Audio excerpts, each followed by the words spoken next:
I'd like to call this meeting to order. This is a regular session of the Boonton Township Board of Education held for the purpose of transacting appropriate board business. In compliance with Chapter 231 of the laws of 1975, the notice of this meeting was advertised in the Morris County Daily Record. Copies of the agenda of this meeting are appropriately posted and made available to the public. Mrs. Borda? Here. Mr. Brander? Here. Mrs. Cabana? Here. Mr. Chen? Here. Mrs. Fermi? Here. Mr. Johnson? Here. Mrs. McBride? Here. Mr. Mills? Mrs. Nowicka? Here. Dr. Angelo is not here. I do not see our student representative. We have a quorum. Great, thank you. Please stand for the Pledge of Allegiance. I pledge allegiance to the flag of the United States of America and to the republic for which it stands, one nation, under God, indivisible, with liberty and justice for all. Welcome, everyone. The first thing on the agenda is a presentation, but we're going to use our discretion and move that down the agenda right before the first open session. So that way, if anyone has any questions or comments, it'll be right before that for all of you folks, which will take us to one. And first, we need to go into a very brief executive session to discuss a couple of quick matters. We'll only be 5 or 10 minutes, so no worries, we're not going to make you wait too long. And with that, may I have a motion to enter into executive session to discuss issues of more confidentiality as permitted in the Open Public Meetings Act, Chapter 231 of the laws of 1975. These matters may or may not be made public when the board reconvenes. They will be made public when the confidentiality of the subject is no longer warranted. The topic of discussion is Mountain Lakes negotiations. There will be no action taken regarding that matter when we return. We're going to leave the room so you folks can stay where you are. And may I have a motion, please? Is there a second? Second. All those in favor say aye. Aye. It will only be about 10 minutes. We have returned from our closed session, and at this time we have reached the presentation. What we're going to do is move the presentation. I think I said before we went into closed session, we're going to move it down to just before the open session, so that way anything we say at the presentation will be fresh in your mind, and you can make comments or can ask questions right before we go into open session number 1. So with that, we will start with word business motions 1 through 3. May I have a motion, please? I'll move. Is there a second? Second. Any questions, comments, or discussion? If not, the questions on the adoption of board business motions 1 through 3. All those in favor say aye. Aye. Anyone opposed say no. Any abstentions? Thank you. That brings us to administrative reports, starting with the business administrator board secretary's report. Mr. Burley. Thank you, Mr. Brander. The administrators and central office staff met with the county superintendent and her staff during the on-site New Jersey CUSAC visit on January 17th. The county business administrator and I met for several hours to review our finances, business and facility operations, state and federal compliance, state standard operating procedures, and to inspect classrooms and other areas of the facility. The business administrator was very impressed with the state of the business office operations and the cleanliness of the building and the maintenance of the building as well. She also acknowledged that the planned referendum would address the long-term facility needs of the building that could not otherwise be accomplished through the annual budget. With the recent snowstorms, the Buildings and Grounds Department did an excellent job clearing snow during the recent storms, so the school could remain open.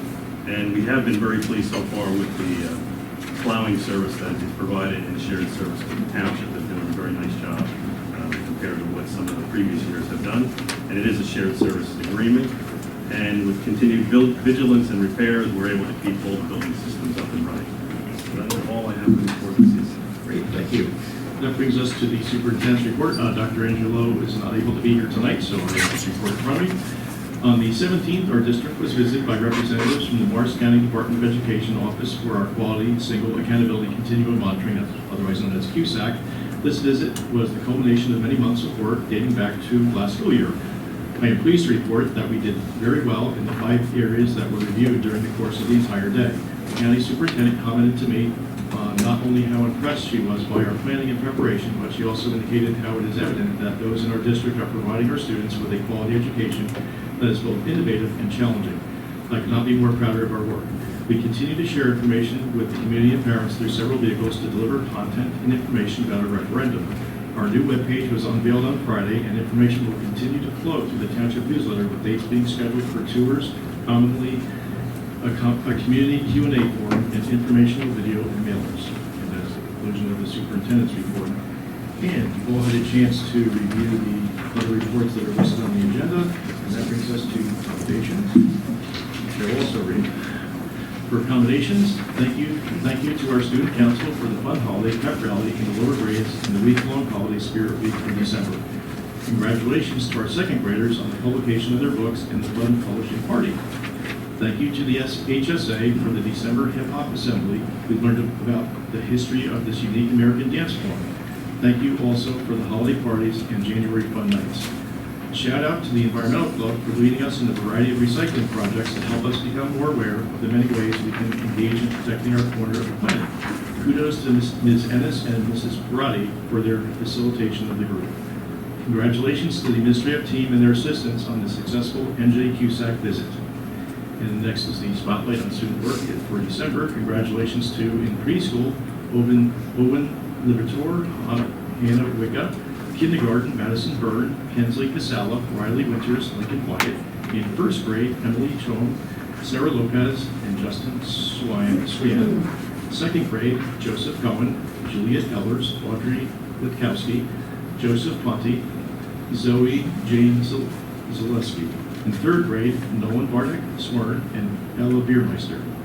And next is the Falcons of the Month for December. Congratulations to, in fifth grade, Antonia Rigucci.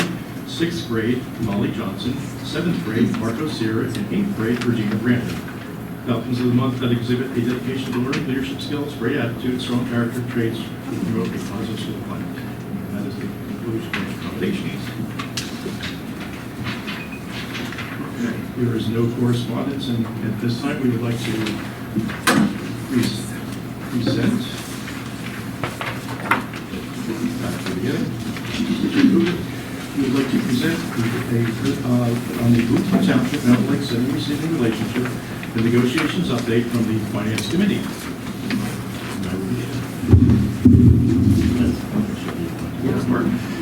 So tonight we're going to briefly describe sending receiving relationships.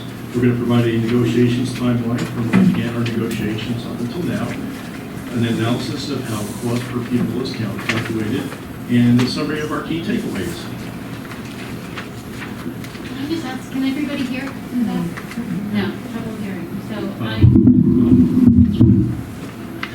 Okay, so beginning with sending receiving relationships, all the relationship between school districts in New Jersey is covered by state statute. And I'm not going to read through these because that's rather boring, but you can review it on the presentation. There are statutes that cover when a local school district does not have a place to send their high school students, they have to designate a high school for that. And there's state statutes that cover how those relationships are established and how they are changed. There's also a statute on representation on receiving school district boards when there is a sending-receiving relationship. In our case, state statute allows for us to appoint one representative to the Mountain Lakes Board of Education from our board. So in addition to their 9-member board that are elected in their town, we appoint a member from our board to sit on their board, so they have 10 members on their board. And then there are also state statutes that regulate the maximum tuition that may be charged per pupil, and there are the statutes and regulations that cover that, and I've just listed them in there. I'm not going to read them. And at this point, I would like to have Mrs. Hermy go over the negotiations timeline. Okay, can everyone hear okay? Yep, okay, great. All right, so I want to walk you through the timeline to provide some clarity on the last 14 months and discuss some of the next steps coming forward.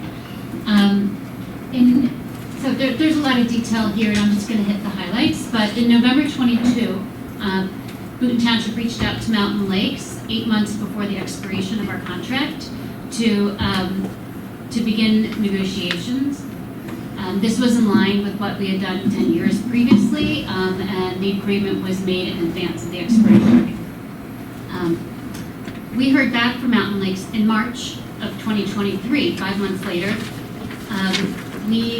Both Mountain Lakes and Boonton Township agreed to use 2% increase in tuition from the previous year to set our preliminary budgets.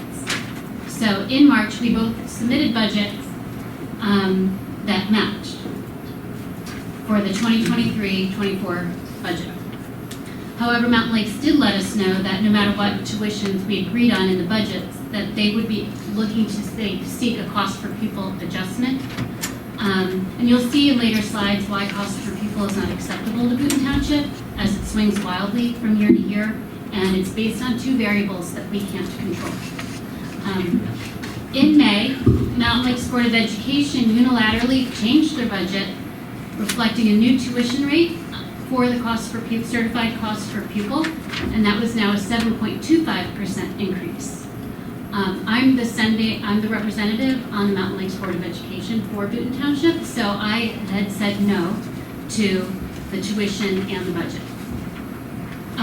In May and June, each district made some counteroffers. Next slide. Okay. In May and June, each district made counteroffers. In July, Boonton Township, in preparing for the next school year, issued POs, purchase orders, to pay our tuition, and Mountain Lakes rejected them, preventing us from paying them. In August, Mountain Lakes Board of Education requested mediation with the county superintendent, and the first date that we got was December 1st. So we were looking forward to going into the December negotiations, and 3 days before we received, Mountain Lakes filed a petition against our district for non-payment with no explanation to us or without any communication. So at the December 12th meeting, Boonton Township Board of Education felt it was imperative to get a press release out to let the community know that a petition was filed against us for non-payment, and to encourage people to ask more questions and to get the negotiations going. So I think those of you who came out to the January 4th meeting, they asked good questions. Mountain Lakes gave a great presentation and shed some light on their perspective. Later in December, Mountain Lakes agreed to accept the original tuition that we'd agreed upon, but so that they could get paid, but without prejudice, not locking them into any commitment to either rate. And they also shared extra data with us on the details behind their cost per pupil, which was very important to us to understand all the details behind the number. In January 11th, we had a fact-finding meeting, and we are very encouraged with the results of the meeting. We have another meeting coming up for February 9th, and we feel that we're in a good place to have a more productive discussions. So I'm going to hand this over to Jeff. He's going to talk a little bit more about cost per pupil. Okay. Everybody hear me? Thanks, Lee. I think that's a good transition to the next section of the presentation, which is more around cost per pupil, and obviously Lee has referenced that several times throughout the materials here. You guys have probably heard that term thrown around quite a lot. So we did just want to walk through what it is not, the methodology of how it's calculated, why it's important, and ultimately what is that implication to the township, right? The main takeaway I want from this slide is that cost per pupil is not equivalent to cost. It is simply a formulaic metric or a calculation that's based on two fundamental underlying inputs, right? On the top in the numerator, you'll see total cost. Total cost to run the high school is at the top. And on the bottom is what we call average daily enrollment. That's your average annual amount of students that go to your school. That could be a whole number. It could be a decimal number at times because students will move in and out, etc. But you'll see here that fundamentally the metric of cost per pupil in and of itself is not equivalent to cost. It is really being driven by those two fundamental components, right? So in our first two bullet points there, right, there could be scenarios where the total cost increases and your enrollment remains the same. Your cost per pupil will rise, right? Simple math formula there. In another scenario, your total cost could remain completely flat. Your average enrollment could decline and your cost per pupil will increase, right? So it's very important in understanding this fundamental kind of calculations and kind of the discussion here. It gives context to the implications for Boonton Township, right? As it relates to these two components, as we had mentioned, total cost, Boonton Township effectively has zero control. We can't control if the expenditures go up, we can't control if they go down, or if they remain the same. Similarly, as it relates to the enrollment, we have no control as it relates to how enrollment may drive cost per pupil. So if enrollment declines significantly, cost per pupil could go up, even if costs remain the same, unless there is a corresponding drop in the expenditure, of which again, we have zero control over. The last point here is more around the mechanism of how CPP is calculated. It's something that's done at the end of a school year, but what is more important here is that because it's a lagging mechanism, you'll create a budget maybe a year, and you may not know what that cost is even 2 years out. And that, for a small district, could swing wildly. Chris will speak on this in about another 2 slides. It has an example of hypothetically an illustration from data that we have in, I think it's 17 and 18, of what that would have done to our budget potentially. And you'll see that that large variation and fluctuation is essentially something that is impossible for our district to budget for. Go to the next slide if you can. So here, thanks to Mountain Lakes, they did send us data, and what we wanted to do here was actually show you the data that the Mountain Lakes Business Administrator had provided us for the years 2019 through 2022. And again, the context of how the calculation works and the relationship between costs, enrollment, and cost per pupil. What you will see here, in the years 2019 to 2022, costs of the high school remained essentially flat. 12 million, 12.1 million, 12 million. However, you'll see during those same years, enrollment has declined substantially, 715 to roughly 622.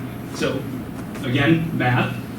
The denominator has dropped significantly. The expenditures have not changed. Cost per pupil has risen substantially, right? And so there are obviously, I want to address it, that there have been statements that Mountain Lakes have made of, hey, in the past couple of years, cost per pupil has risen 6, 7, 8%. Does Boonton Township dispute this? No, it's factual. The data certainly says cost per pupil has indeed increased quite substantially. However, again, the components matter here, right? It's not driven by costs. Costs have remained essentially flat. Enrollment has declined quite substantially and has driven that cost per pupil up. I will let Chris speak more on the next slide, but one of the natural questions one may have is, okay, well, enrollment declined. How much of that is driven by Boonton Township? And Chris will show over that course of these 3 years, that enrollment decline, nearly 90% of it is from Mountain Lakes. So again, costs have remained flat to run the school.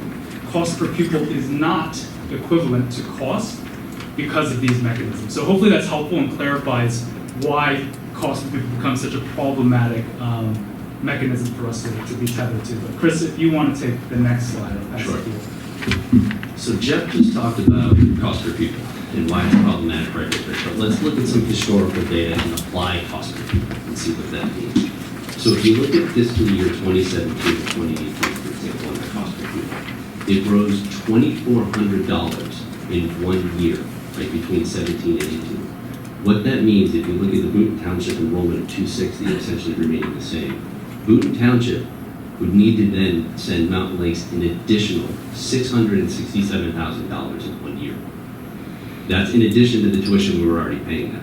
In a district of our size, that's not something we have in budget, it's not something we can afford, and it's detrimental to the students of this district. And that's not something that is very dangerous to how we educate our children. If you also look at the next table below, if you look at fiscal years 2020 through 2022, this is the underlying data in the charts that Jeff was just showing. You'll see costs remaining basically flat. Those are the exact dollars it took to run the school at roughly $12 million, and it's not moving. Cost is not increasing through those years. Enrollment for both Mountain Lakes and Boonton Township, you'll see there, declined through that period. What does that mean? That's an additional in that 3-year period, $2,400 increase per student if we were to use cost per pupil through that 3 years. Basically in this situation, through no increased cost, but a declining enrollment, Boonton Township is penalized. And we have to pay more in that scenario. That is why it's very problematic to our district. So to reiterate what Jeff said, it was asked in the Mountain Lakes meeting whether we dispute cost per pupil is increasing. We do not. But if you look at what's driving it, that is what's problematic to our district when you look at the underlying data. So there's something else I want to talk about too. It was mentioned the $1.9 million on the Mountain Lake side. That is simply the difference, as we understand it, from the tuition we had in our agreement versus the cost per pupil. As we've shown, cost per pupil is a problematic metric, not necessarily driven by cost. And it is also not indicative of what it takes to educate a student at Mountain Lakes, to be very clear. That is problematic for us. So basically, I think there's a narrative out there that 1.9 million is both an underpayment and a Mountain Lakes subsidy of Boonton Township students. Both are 100% incorrect. It is not a Mountain Lake subsidy, and I want everybody to clearly understand that. And it is not an underpayment. We paid the prior agreement, everything we needed to, and that is simply a formulaic calculation between the two numbers, not necessarily driven by increased costs. So I want to be very clear on that. The last point I want to make on this is cost per pupil by state statute is the max amount that a receiving district can charge a sending district. So by definition, if we were to sign up for that deal, that is the worst deal that Boonton Township can sign up for. It is not the tuition number, it is the max tuition number. It's a very important. This might be a number that you would charge one student from out of district. Boonton Township sends hundreds of students every year to Mountain Lakes at a large volume. So, I can go to the next slide real quick.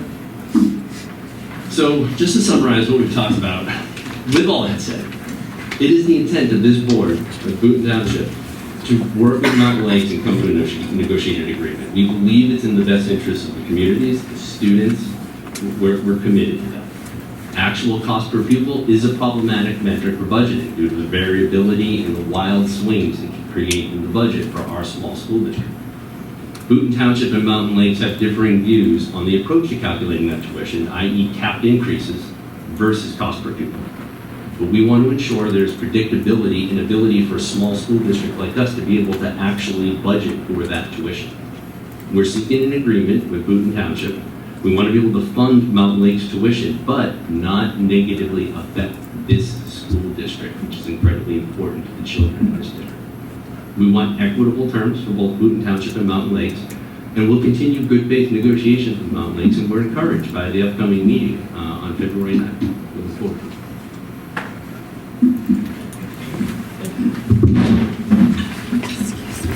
And I would like to say that over the past 30 years, both of our committees have had a very, very successful and a great working relationship.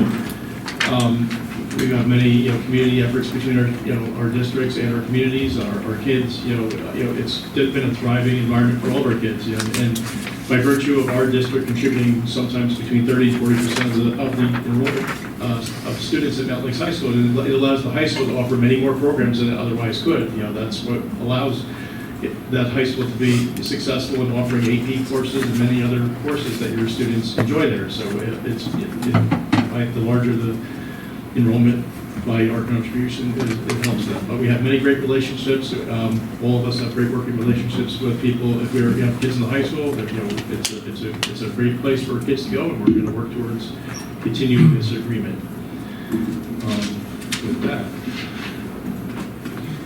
With that, we will go to the first public comment period.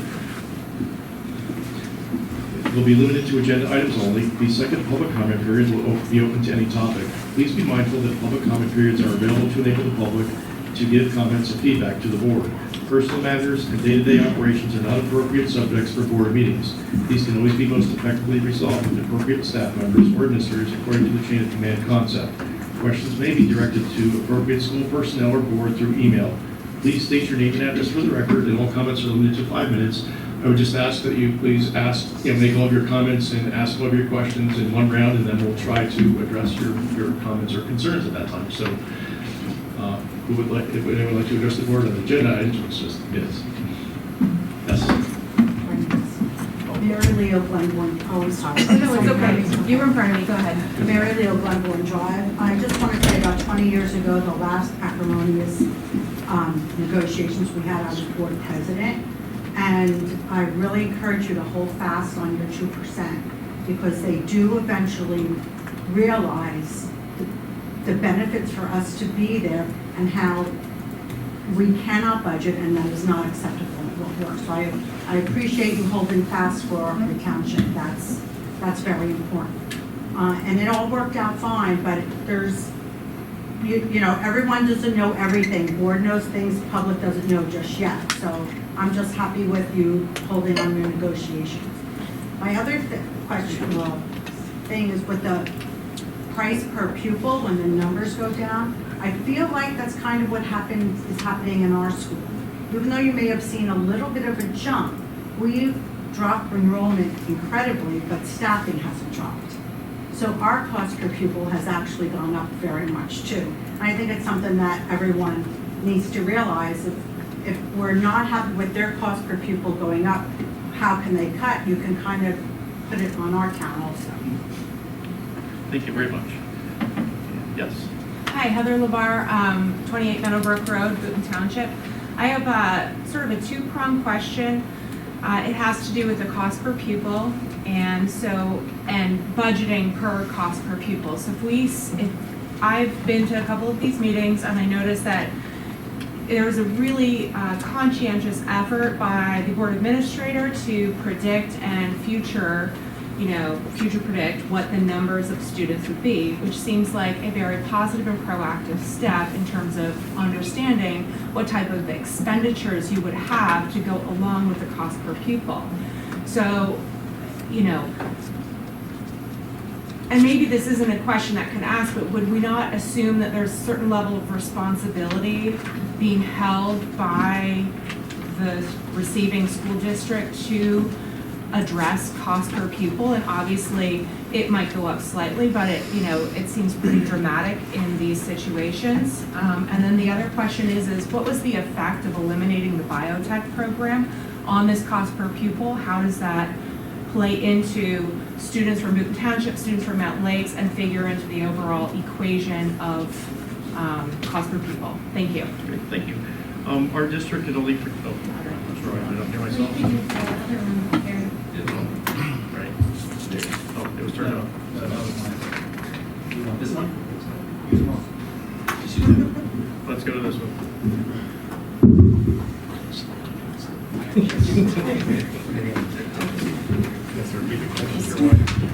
No, I've forgotten what I asked. That's better. Okay. Okay, let me regroup here and try to recall your two questions. So, yes, when our Into the mic. Our prior two agreements, we had one 9-year agreement, one 10-year agreement. No, into the mic. Can't hear. There you go, just has to be in. We had two prior long-term agreements. One was a 9-year agreement, one was a 10-year agreement. And those agreements had, fixed rate tuition. So we could predict one of the variables, when we sent our children there. The variable being how much tuition will we pay. You have to set a tentative tuition and then a final tuition that's determined afterwards. Since we had a fixed agreement, we knew what tuition rate we were going to pay, both tentatively and after the year was over. So all we had to worry about is the enrollment that we were setting there, and we know exactly for 9 years roughly what our enrollment will be when they reach the high school, because we break out our enrollment from PK to eighth grade. So you always have people, if they go to the Morris County School of Technology, you might have folks go to private school. You can't predict everything, but we have a pretty good predictor of the enrollment. So based on that, if you have a fixed tuition rate, you can predict at least the enrollment going in, and then it's adjusted at the other end of the year just for the enrollment. The average daily enrollment represents if a child goes there for half the year and drops out, that counts as a half a child. That's where you get the decimal places. Someone can move in a quarter of the way in the district, so they would be 3/4 of a child. So that's why you get decimal numbers when you do average daily enrollment. So we can estimate the amount of students going in and the amount it will cost our district, and then at the other end of the year, all you have to worry about is how many kids actually went there. So if we predicted 200 kids going in and it was 205 at the other MBO, then for five times that fixed tuition rate. If there were 5 less children, then they would owe us 5. If we paid them those estimated payments, they owe us back 5 times the fixed tuition rate. That's the only variable you have to worry about is the enrollment. When you use the cost per pupil, right now, for example, we're budgeting for next school year. There is a certified tuition rate from last year that will become available really soon. We don't have it yet. So without a fixed agreement, you have to come up with a reasonable method to calculate the tuition for a year that's ahead of us based on the year behind us. That's a 2-year difference. And so that is a variable that goes into the calculation if you don't have a fixed tuition rate agreement. So in addition to the enrollment swings that I just described that you can't predict, you have a tentative budget set up based on our projected enrollment times an estimated tuition rate. Once the year is over and after the receiving school's books are audited, which is well after the school year ends, Then you get the final total cost that it took to run the high school. Things can happen during that year.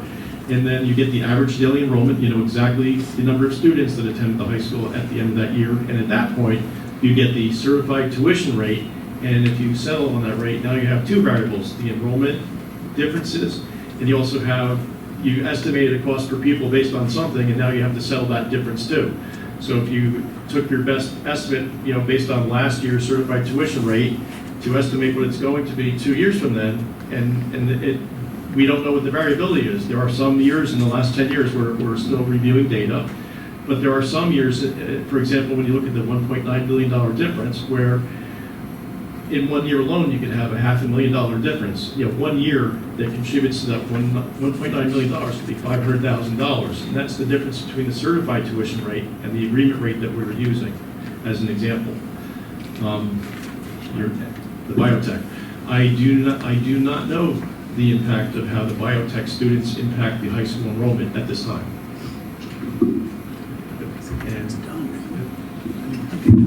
Wait. Okay, so, yeah, well, Just to, I know I'm not trying to start time over again. The first question was, if Boonton Township has an ability to predict our Boonton Township enrollment and the Boonton Township kids that are approximately going over to Mountain Lakes High School, would it be feasible to say that Mountain Lakes has the same ability to predict their own enrollment and the own number of students that is actually going to their high school and therefore adjust their costs proactively?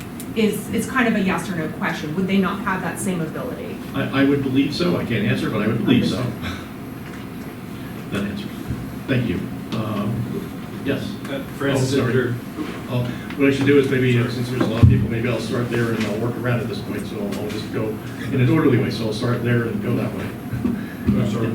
Hi, Catherine Court, Francis Cinder. At the Mountain Lakes meeting, there was a very complex, so the first part of the question, there's a very complex formula referred to by Mr. Ferreira, and it sounds different than the methodology that you're referring to, the cost per pupil, and he had even a technical word for it, so I was wondering if you could explain that, if you know what he's talking about. The second thing I was wondering about is regarding the Lake Drive program. Is the Lake Drive program included in the constant costs and also the declining enrollment in the high school? Because that's been a known issue over there for a long time fiscally. And the third part is in regards to the 2% cap from New Jersey. Is that something that the Mountain Lakes Board has engaged on? Discussion of why would they think it's reasonable to ask a local district to increase well in excess of the 2% cap, even with bank cap? I think it's very difficult to do that. I think I know what you're referring to. The first one. Was it the 841, 842? Is that what the Yes. what he was explaining? Yes.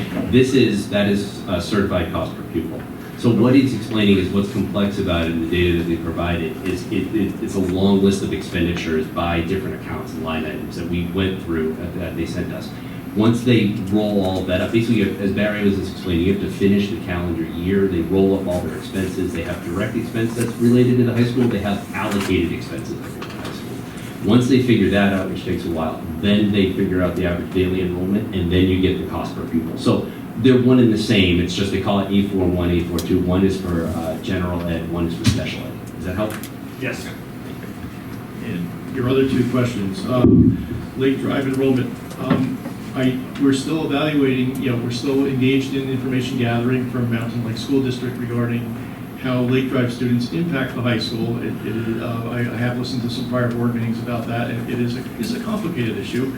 But our team from the Finance Committee is asking for and obtaining various information. We don't have all of it yet regarding how the impact of Lake Drive on how that affects the high school enrollment. And the 2% cap, all New Jersey school districts are limited to a 2% tax levy. So whatever the tax levy to the entire community was last year, we're limited to a 2% increase. And that was provided we moved our elections to November back in the early, like 2010, 2011, somewhere in that range. There are exceptions to go above that 2% cap. They're written into the statute for certain very specific things, which I'm not going to list. In Boonton Township, we've not used those exceptions at all, I don't believe, in many years. In fact, since the statute was passed, we've never used those exceptions here. Yeah, I'm not sure if I can answer the question. Thank you very much. What Mountain Lakes is doing with the 2% cap, I can't answer for that. Let's see, so moving over, is anyone from that side and, okay. You can go to him first. Yeah, I was gonna try to go that way, so. No, but if you want a question, you should ask. Okay, there you are. Thank you. I'm Jason Schneider from 3 Pleasant Road. I have 2 questions. One was what's the time frame for when the decision has to be made, and what's the contingency?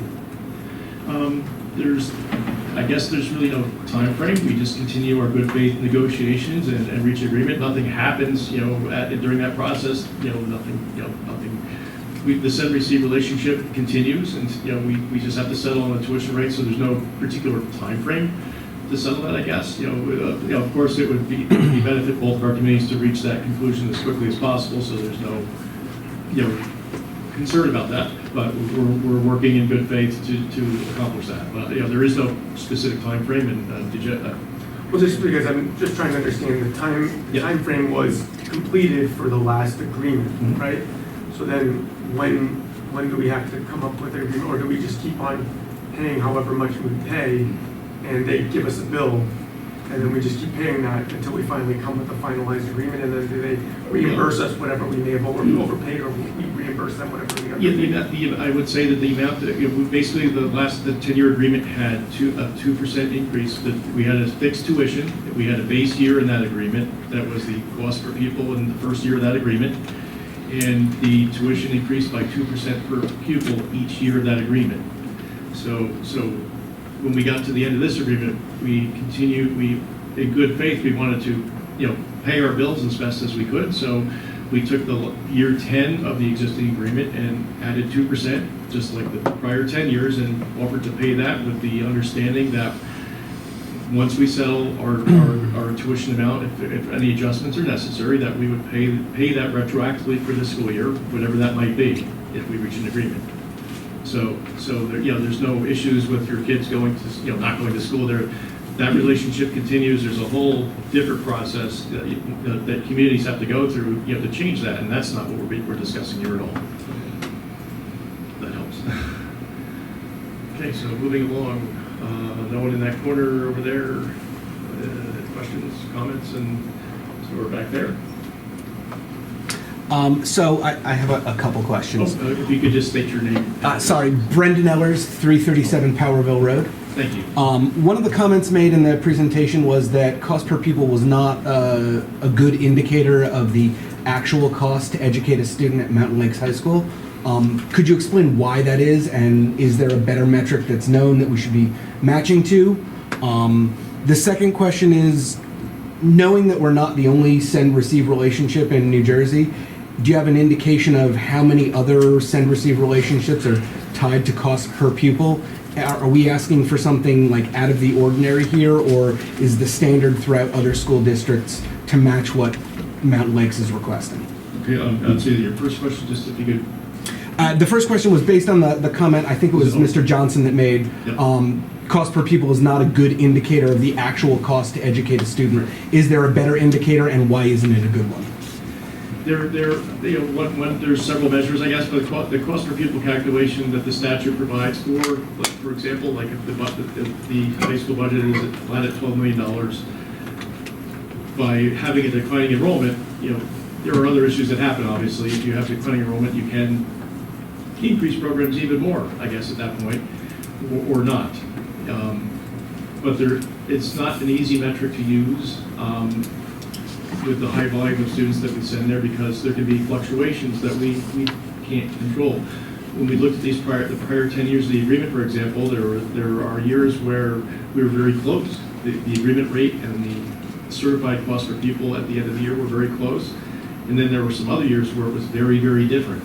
And in some instances, the enrollment didn't change that much, but the costs did. And that's where the prior agreement, I guess, protected Boonton Township from sudden increases in the budget, of the high school, where, we have one vote on their board. So, and that was a protective mechanism that was built into the prior 2 long-term agreements.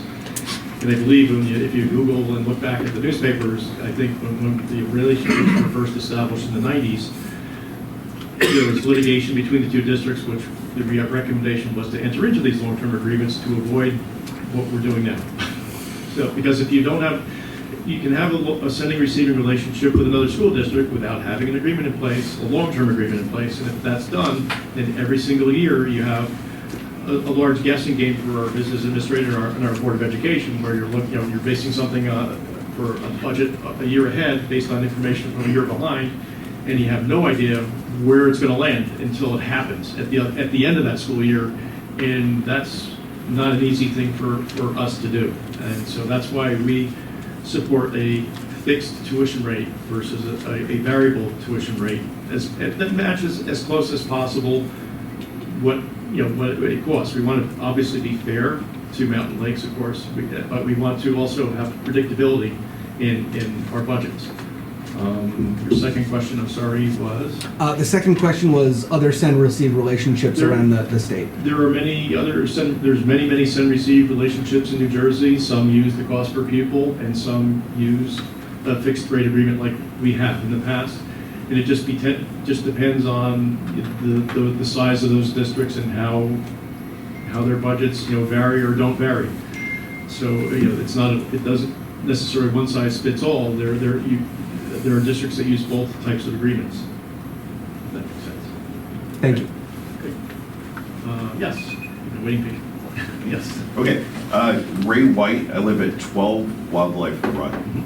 Okay. So a couple questions. The first is, in the media release that you guys put out, you characterized the Mountain Lakes BOE as starting litigation when they did the petition for the non-payment.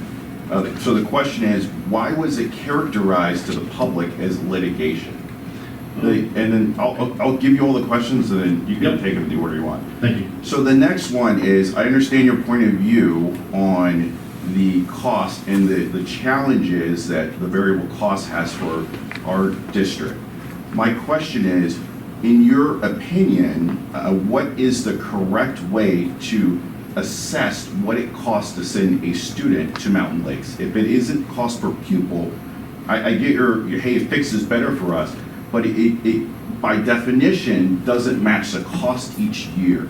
So how would we understand what the actual cost is if we don't use cost per pupil? And then I'm going to re-ask the question that came up earlier that I don't think was answered, or at least I didn't understand it. What is the contingency if the negotiation fails? What is the next best alternative? I don't feel like I've heard that. So those are my questions for now. Okay, so the first question was Litigation. Why did you litigation. characterize it? Okay, so the Mountain Lakes Board of Education filed a petition with the New Jersey Department of Education, and our attorney characterized that as litigation.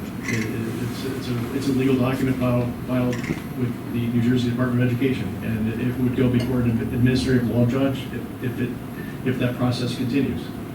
So that's the best I can give an answer on that. Let's see. Cost per pupil. What is the best answer? We found for the last 19 years that a fixed rate tuition was very beneficial to us. It was predictable to us. When you look at cost per pupil, for example, like when you look at the actual cost to educate a student at Mountain Lakes High School, if you have variations of like 10 students, you're not like getting rid of staff. You're not hiring and firing teachers based on that. When you add kids to like Rockaway Valley School, if someone comes here, we're not hiring a new teacher just because one child walks in, but you get tuition for that student. So when you really start plunging into the numbers, what does it really cost? Well, there's these formulas that we try to use to come up with the best answer, but is that really truly the cost? The prior agreement that we had, for example, for better for worse, it put a cap on the tuition at 2%.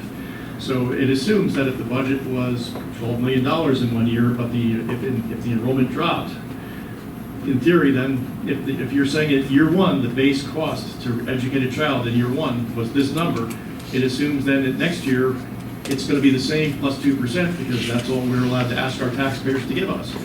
But it also assumes that if the budget drops, if the enrollment drops by 10%, we may have to cut some costs to the tune of 10% at the high school, because after all, we determined the cost per pupil was this much last year, and next year it's going to be that plus 2%, because that's all we can ask our taxpayers to provide to us, unless we go above the cap and ask you to give us more money, which we don't. So the best answer is we would like to come up with a way that is fair to both districts. We don't want to be unfair to Mountain Lakes, but we need predictability, and we need to be fair to our taxpayers here, but also give them a good education. By having between 32 and 40% of the enrollment at the high school being Boonton Township students, it does allow Mountain Lakes to have a much broader program and offer many more things that they otherwise would not do. And I will say, when the $1.9 billion has come up in discussion at the Mountain Lakes Board of Education meeting, that's a number that spans 10 years. There are a couple of years that make up that number. There's one year that's 500,000, another year that's 300,000. You can take 2 to 3 years, and it's half that number that changed. And what happened in those years? Like we're still obtaining information to understand it. We're just using last 10 years information to understand what we could best do for our district going forward. We're not using anything other than understanding the different formulas that might be available. How can we look at the historical data and make sure that whatever we do goes forward, is beneficial to both districts, but is fair to both districts too, if that helps. And then, sure. So, Mr. White, you just want to clarify one thing. You equated cost per pupil to cost, as if we weren't paying cost per pupil, we're not covering the cost.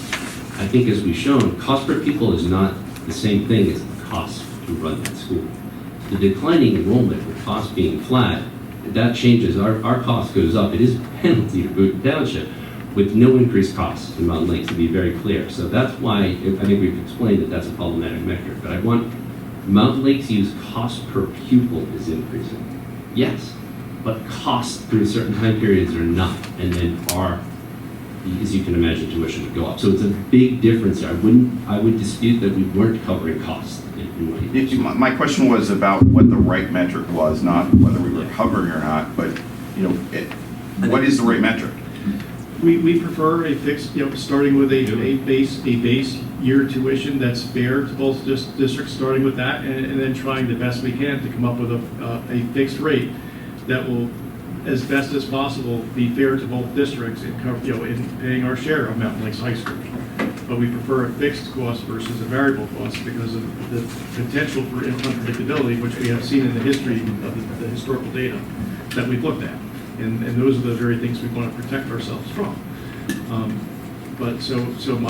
Our preferred metric is a fixed tuition versus a variable tuition is our answer, I think. And then contingencies, obviously, we want to reach an agreement as soon as possible, and we're still engaged in negotiations with Mountain Lakes. They're being very helpful to us. We're being helpful to them. We're still continuing to gather information. We're also trying to have both sides understand each other, and we're confident that we'll reach a conclusion to that as soon as we can. I'm not an attorney, so I can't tell you what the consequences are. Whether going further out or not. There's no particular deadlines, that are set right now. It's just we're going to continue our negotiations in good faith with our friends at Mountain Lakes. That helps. Okay. Okay. Yes. Sure. Amelia and Dean, 12 Hillcrest Road.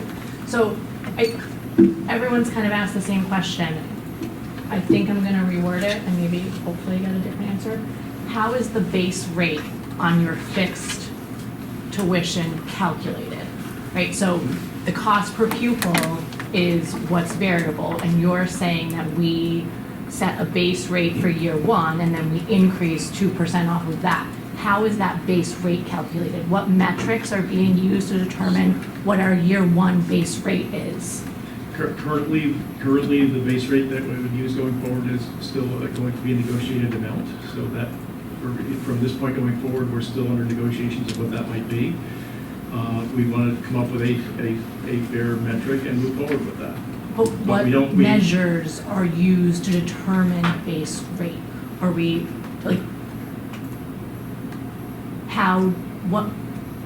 what line items on Mountain Lake's budget are you looking at to determine base rate? we're looking at the total high school costs and enrollment, the numbers that we've been discussing. But once we begin with that number, we strive for a fixed rate thereafter that best matches, what the enrollment as it, increases or decreases. We want it to be fair. There's always going to be, you're always going to bounce around the actual cost per pupil. We want to be as close as possible, but we need a fixed rate to protect ourselves from anomalies that happen in those years. Yeah. Those you can't predict. And I guess I would say we're hopeful that when we're analyzing that data, that the year we're studying is not one of those anomaly years when you set the base rate. Yeah, I mean, 100% on board with the base rate idea. I understand that. I guess I'm just not understanding, and I think it's been asked 3 times, how is the base rate calculated? Like, what measures are being determined for Boonton Township Board of Ed to then go back and say, okay, our base rate is 18,000 per pupil, or our base rate is 22,000 per pupil. What are you looking at to identify that number? Ms. Indeed, we completely understand your question. Yeah. But because this is an active negotiation, we can't go into that, as you can imagine. But when the time is appropriate, we are happy to disclose whatever the agreement is, what it looks like, and how it's calculated. But I can't express that right now. I hope you understand that. No, that's a fine answer. Yeah, that's a fine answer. That I understand. So. Thank you. Moving along, anyone over that? So you had a question first. Yeah, Bill McKee, 215 Powell Road. I can completely understand where you did not want to sign for a cost per pupil the way Mad Lakes was doing it, because it was not going to be beneficial to this town the way it would just vary by too much there. And I'm just that key point there. I think it would have helped if you put that in a letter to the community, because I looked at the letter and I couldn't understand, what was the gripe between Mad Lakes and Boonton County? Why did you get to this point where you couldn't negotiate there? And I also feel it would have been better if one of you had shown up at the meeting at Mad Lakes and explained that there. I mean, it was Mad Lakes night there, but I mean, it would have helped if someone from the Board of Ed here had been there and gotten up and spoke and said, this is one problem that we're working on there. And the other thing I wanted to say is we're all geared on Mountain Lakes there, but have you looked at going to a different sending high school that might be more cost effective for this town here? Okay, so the first question regarding sending someone to the Mountain Lakes Board of Education meeting, our talks, our negotiations happen in a private setting. So that would be, we wouldn't want to attend their meeting and negotiate in public, as it were. That wouldn't, so that's why we wouldn't have sent a Board of Education member there to make any statement, to be honest. It's just not the proper forum for discussions. That's in a different forum between our boards and representatives in the proper forum. And the other question is something that's looking at other districts is something that's not in front of us here. We're trying to negotiate an agreement with Mountain Lakes. We have a long-standing relationship with them. It goes back 30 years, and we have a great relationship with Mountain Lakes. All of our kids and parents, have developed relationships in a community of both of municipalities. So right now our goal is to negotiate a mutually agreeable, tuition rate and settle this matter. I mean, I went from here right to Boonton High School, and I had no problems, and it's a great high school. I mean, I'm just saying, I don't want you to get so geared just to one high school there. I mean, because it would offer you a better bargaining chip to say, hey, I could go to Kinnelon High School here, or Boonton, or Denville there. I mean, it would, I can see your point of not wanting to have a variable there. That makes great sense to me there. But I just offered it there, so. Well, thank you very much for your comments. I appreciate that. And let's see, moving over that way, anyone? Yes. Tom Lagopoulos, 2 Eagle Rock Drive. So I want to criticize and commend you for the letter that went out. I thought it was an absolutely terrible letter. Very, I can't emphasize just how alarming it was. And I want to commend you because look what it's created, right? It's created this real public attention around this issue, and so I guess that's, it's great. I wish some of this information was presented earlier. I realize that there's some stuff that can't be held back, but I think, or that needed to be held back, but I think that a little bit more education would have gone a long way, especially for I guess the comments that were occurring all over the place, especially Facebook. So Mountain Lakes in December released some numbers through the administrator to the Boonton Township Board of Education. Is that public information anywhere? Can we find that? Can we see what was detailed in those numbers? I'm not sure where that information might be available. That would be something to ask of the Mountain Lake School District. Okay, I did send an email to Alex I don't know. requesting that. Okay, and so the fixed rate tuition, that was answered, so I appreciate that. And we will eagerly await to see what happens there. How has Mountain Lakes funded their increase beyond the 2.5% or the 2% cap that is allowed without having to go to votes every year? I'm curious about that. Although I do see that their expenses have remained even, but in years before the previous 3 years, they have had some significant increases, which didn't necessarily go to referendum. Also, regarding the contract, I've noticed in some other sending and receiving contracts that there are maturity dates with automatic renewal dates if they're not reached. What are those dates for us? Do those exist in our contract? When you keep referring to 9 years and 10 years, so obviously there is some date. I'm curious what those dates are. And are we talking to other similar sized school districts? I know Alpine, New Jersey, for one, is a great example of a very small school district that has a sending and receiving relationship with Tenafly. Are we talking to other similar school districts, or are we consulting with professionals, advisors to negotiate the sending and receiving relationship? And finally, the meeting that you had on January 11th. Can you comment on, I guess, the agreeability between, between both towns' conversation? I mean, how did it end? How did people walk out? And were there any, I guess, good points that came out of that meeting that are no longer sticking points? Are there any concrete results from that meeting? Okay. So first, the letter that went out, the letter went out, negotiations were behind closed doors from the time they began until the time you heard about them. The reason why our board felt that we needed to inform our community is because the Mountain Lake School District on November 28th filed a petition with the Commissioner of Education, which is a public document. And the next board meeting after that petition was filed was our December meeting. We have usually about once a month during this time of year. So at that meeting, we decided that it was appropriate to let our community know what's happening, mainly because there's a public document out there that's had certain things in it, and we wanted to make sure that we told our community our perspective once that document was out there. So that was the reason for the timing of that. Otherwise, if that petition hadn't been filed, I don't think we would have made a public statement about our negotiations at that time. I meant more the real reason.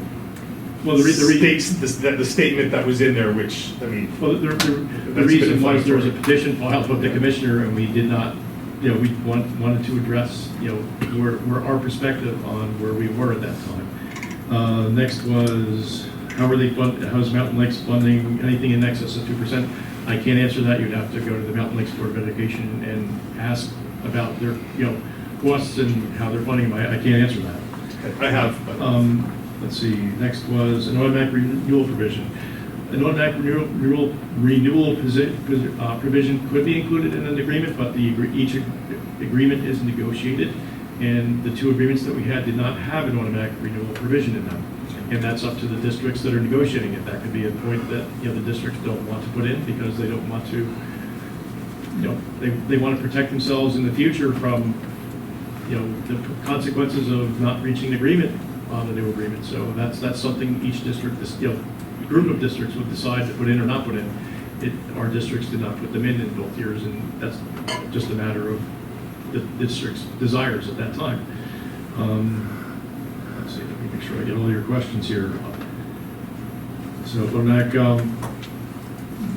we are not, exploring other districts. We're working towards reaching a conclusion with Mountain Lake School District. That's not something that we're doing at this time. I mean, consulting with We're working with our board attorney and their board attorney, our consultants for our, continuing our negotiations. And can't really comment about, the contents of our continued negotiation meetings other than, I believe we have very positive results. We were continuing to talk and we continue to have very good conversations, and we're continuing to share information and sharing our views. And I'm confident that we'll continue to do that. He's done this multiple times. Oh, yeah, I'm sure on both sides. The attorneys on both districts, honestly, are very experienced in send receives. I think 1 in 3 school districts in New Jersey have send receive relationships in some form or another. So I would believe all board attorneys are very experienced in send receive relationships and agreements for tuition between them. And I think that covered everything. It does, yes, thank you. Okay, thank you. And then anyone on this side, I'd like to ask a question. Over that way, over there. We'll go back over there, yes. Tucker Glavin, 167 Powerville Road. Just have a couple comments, but I'd like to just clarify who I am so you understand what perspective I'm speaking from. I lived in Mountain Lakesville 10 years, put 3 kids through Wildwood, Broadcliff, and Mountain Lakes High School. 2 are graduating from college, 1 is in college today. And also just heavily involved in the Mountain Lakes Board of Ed for the last 8 years. So I want to commend you first on what you're doing, because I think you're doing a great job in the negotiations so far. I'd like to enlighten you on a couple things, and one thing I'd like to enlighten you on is what Mr. Chen said, which I think is the most important thing here that you need to consider, and that is Boonton Township has no control over the costs that have gotten Mountain Lake High School to where they are today and to where they're going to go in the future. And you need to understand, I've been there every night at all those meetings. 3, 4, 5 of my closest of friends were on those boards for 6 years. And I ran the campaign to get them on that board. So I want you to tell you that only because I'm intimately involved in what they've been doing from a budgeting process. And I like everybody there. There's no problems or anything like that. I just want to tell you the truth of the fact is you said the most important thing, because what's gotten them to where they are today, and sadly, is their mismanagement financially. And I mean over a long period, 10 to 15 years. They have never made deep cuts that they needed to make. I suspect everybody here balances their own budgets in their household. That's what allows you to live in a nice town like this town every year. They do not balance their budget. They haven't in all the years I've lived here. For many, many years, they took $2 to $3 million a year out of Lake Drive from the sending districts and put it into the other 3 schools. Can you explain that? I've heard this now. Please, it's his turn to talk. Excuse me, it's his turn to talk. Please let him speak. I'll answer any question, but that was such a critical thing. The state attorney general investigated Mountain Lakes for 3 years because of that. They were taking $2 to $3 million a year from Lake Drive and put it into the other 3 schools. That's how they were balancing their budgets every year. And if you go and look, and if you ask Mr. Ferreira, who I've worked with for many years, and the other administrators before that, the way they've been balancing their budget over the past 6 or 7 years is they're right now, they're already, I don't know if you know it, they're already in a $2 million hole right now. They'll be in about a $4 million hole by the time March to April when they start presenting it. And what they do every year, and they did it last year, is they just take from their capital reserve budgets, and they take from their rainy day budgets, and they just deplete them and put them into their school budgets. So they are completely mismanaged from a financial standpoint. They've never made the cuts they need. They have way too many supervisors, and they know it. But the union won't let them cut back. They only need 2 supervisors, and that's not my opinion. That's the opinion that came from a prior business director or administrator who was probably the best one the school ever had, Carol D'Alessandro, who I think is in Chatham now, who came back to the board and said the school should run on a $10 million less budget. The school runs on about a $42 million budget. She was the business administrator. She told the Board of Ed they should be running on a $10 million less budget for the school sizes. I want you to know, if you give them any more than the 2% increase, you're crazy. You should never do that. The state should never allow you to do it, but you should never do it. To give them even the 3% now that you're talking about is a favor to them, because they're looking for you guys as a bailout. The other thing that you really need to understand is that don't get me wrong here. I told you, I had 3 kids who went through this high school. It's a fabulous high school. And my kids, like everybody else's kids here, all go to fabulous schools and benefit from it, and 2 of them are working and blah, blah, blah. But you need to understand, don't become their crutch. They're looking at you to help them bail them out. And at the same time, and my kids were in the track. My kids were in the AP tracks. My oldest daughter, took 11 AP courses there. But I want you to know, they have way too many AP courses. They have AP courses there with less than 10 kids, with less than 6 kids. And if you go do the audits and look who's in those classes, it's the Board of Ed members' kids. And every time they do that, it's a $16,000 overage for them to pay that. Okay, over the budget. So they just keep spending. So they're coming to you guys and looking for you to do that. It's absolutely out of hand. Yeah. I'm just going to end with a couple comments. Somebody asked about biotech. Biotech's done. Biotech students are out. Does anybody know what the biotech students cost per year? Let me just stop a minute. and see if there's $9,000 for one biotech You student. can come back up. Yeah, but if let me just you make need sure to- I'm prepared, everyone. I just wanted you to know that, Yeah. $9,000 for a biotech student. If once we get through everyone that wishes to speak, we are absolutely happy to I'm come good, back and let you I'm good, continue. thank you very much. Yeah, but thank you very much for your comments. Yes. That was some good information. John Stewart. John Sergio, 27 Old Denver Road, Boonton Township. I'm glad he went before me, because I won't be the most hated person. But here's the deal, obviously for people who don't know me, I spent 13 years on this board. I spent a year and a half over there during the time this gentleman was just talking about. First of all, here's what I will tell you. You're talking about certified tuition rate. Please do not use their certified tuition rate. I was the chairman, I shouldn't say me, negotiated the contract in 2013. What we did is we took the state average and then added 2% because that's the law. And we even said if they change the law, right, Barry, you were on that committee with me, that we'll open up the contract to go above the 2%. That's state law. The only person that can give them, or people that can give them more than 2% is this board. No court will, because it's state law. Commissioner of Education will not give it, because it's state law. So please don't do that. The second thing I have to say, Mountain Lakes, listen, I was the most hated person over there. Everybody here knows that. And you know why? Like Plato once said, he who speaks the truth is the most hated person. They didn't like what I had to say. I fought for Boonton Township. They always looked at us, I said this a year and a half ago at these board meetings. They were coming for this. They would always tell us, you don't pay enough. And I'm like, no. You lose sight of the fact that you are a public school district. You're not Del Barton. They have, right now, they have 3 AP classes that have 6 or less kids in it. And there are board members' kids in that. Think about that. They have at least, I don't want to say the exact, there's like 20 classes that have less than 10 kids there. You can't run that. That's not a public school district. If you let this go to court, like it happened, like I believe it was 2003 here, the Department of Education is going to say, go by the state average. That's not the state average. And if we use their numbers, we're going to be funding all their nonsense.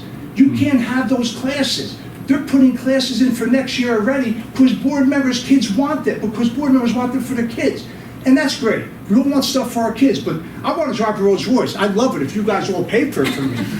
That's what they want us to do. We can't do that. Another thing that happened over there, and this gentleman said it, he's right. To answer your question, they've been pilferage Lake Drive for years, and they got caught. And I know they didn't like when I said that. I got beat up on Facebook. My wife wanted to put a for sale sign on the lawn. But that's the truth, because I got every email, I got every document, and I got the 5 criminal subpoenas that came. I was a board member, I'm allowed to keep that stuff. So please, they forget that we're a public school district. They're always looking for outside funding sources to fund their nonsense over there. They don't want to make the cuts that they may need to make. They can't run the classes. If we did what they want, we would have 35 kids in the class here. We'd lay off half of our teachers here if they did that. We got to fight for our own here. I know it's you know, nobody likes litigation, but it happened in 2003, and I see Marta here. I believe, I can't speak for her. You were on the board back then. Right. No court, no Department of Education, nobody is going to go off anything but the state average. They want to be Del Barton. How many times have I come to this board meeting and say, I fought with guys and girls there, and they're not all bad, some of them are, I ain't gonna lie, but not all of them. They look at us as second-class citizens here. But they want us to pay Del Barton prices because they want to run special classes for certain people's kids. You can't do that. Please don't let that happen. I could go on and on here for, you know, for hours talking about this. But I lived it. I lived it over there. I know Lee's there now. Hopefully she's, you know, they're treating you a lot better than they're treating me. I mean, you're a lot nicer than I am, that's for sure. But don't take it. They're gonna want to bully you. They tried it with me, and you know, it didn't really work, and I got all the hate mail for it. But I could, again, I came here late. I missed the presentation, so I don't want to overstep. But listen to the questions. They've been pilfering late, John. Don't let them pilferage us. What he just said is so correct. You know, biotech was only paying $9,000. They're paying $9,000 a student, and we're paying $17,000, $18,000, which we should pay that because that was the state average plus a 2%. But they wanted to bring extra people and extra money, so they charge them half of what we're paying. There's some people, I mean, what about the other student, the parents that send from other towns, whether they come from Parsippany? They want them to pay their state average. I mean, they want them to pay their costs. Let's not go by their costs because they will bankrupt us. They will. They'll run 4-person classes if they know we're going to pay the bill. Please stand your ground. I know my time. Stand your ground, and I'm going to listen to questions. I have so much more to say, but you're doing a great job. Don't let them bully you. Thank you very much for your comments. Okay, with that, is there anyone else who wishes to address the board? Anyone that hasn't addressed the board yet first? And if not, we can, you know, do repeat folks if you have more to say. Yes, please. Me or her? Michael? I think you. Yeah, so Ray White, 12 Wildlife Run. I have 2 questions. The first one is specifically to Ben. Ben, in your perspective, the questions have to be addressed to the chair of the board, not to... Okay, well, I'm going to address it to the board, but I'm most interested in Ben's opinion. So, to the board. You're unfortunately going to get my answer, but... Yeah, that's fine, that's great. So, do you feel that we have the right level of competence, experience, and leadership to lead the negotiations with Mountain Lakes? That's question 1. Question 2, who wrote the media release? Who was the actual person that typed that? Those are my 2 questions. Okay, so number 1, yes. Thank you. You said yes, Ben? Yes. Okay, thank you. Okay, then number 2, the press release was written in conjunction with our attorney, board attorney. Okay, got it. And thank you. Any other questions from anyone?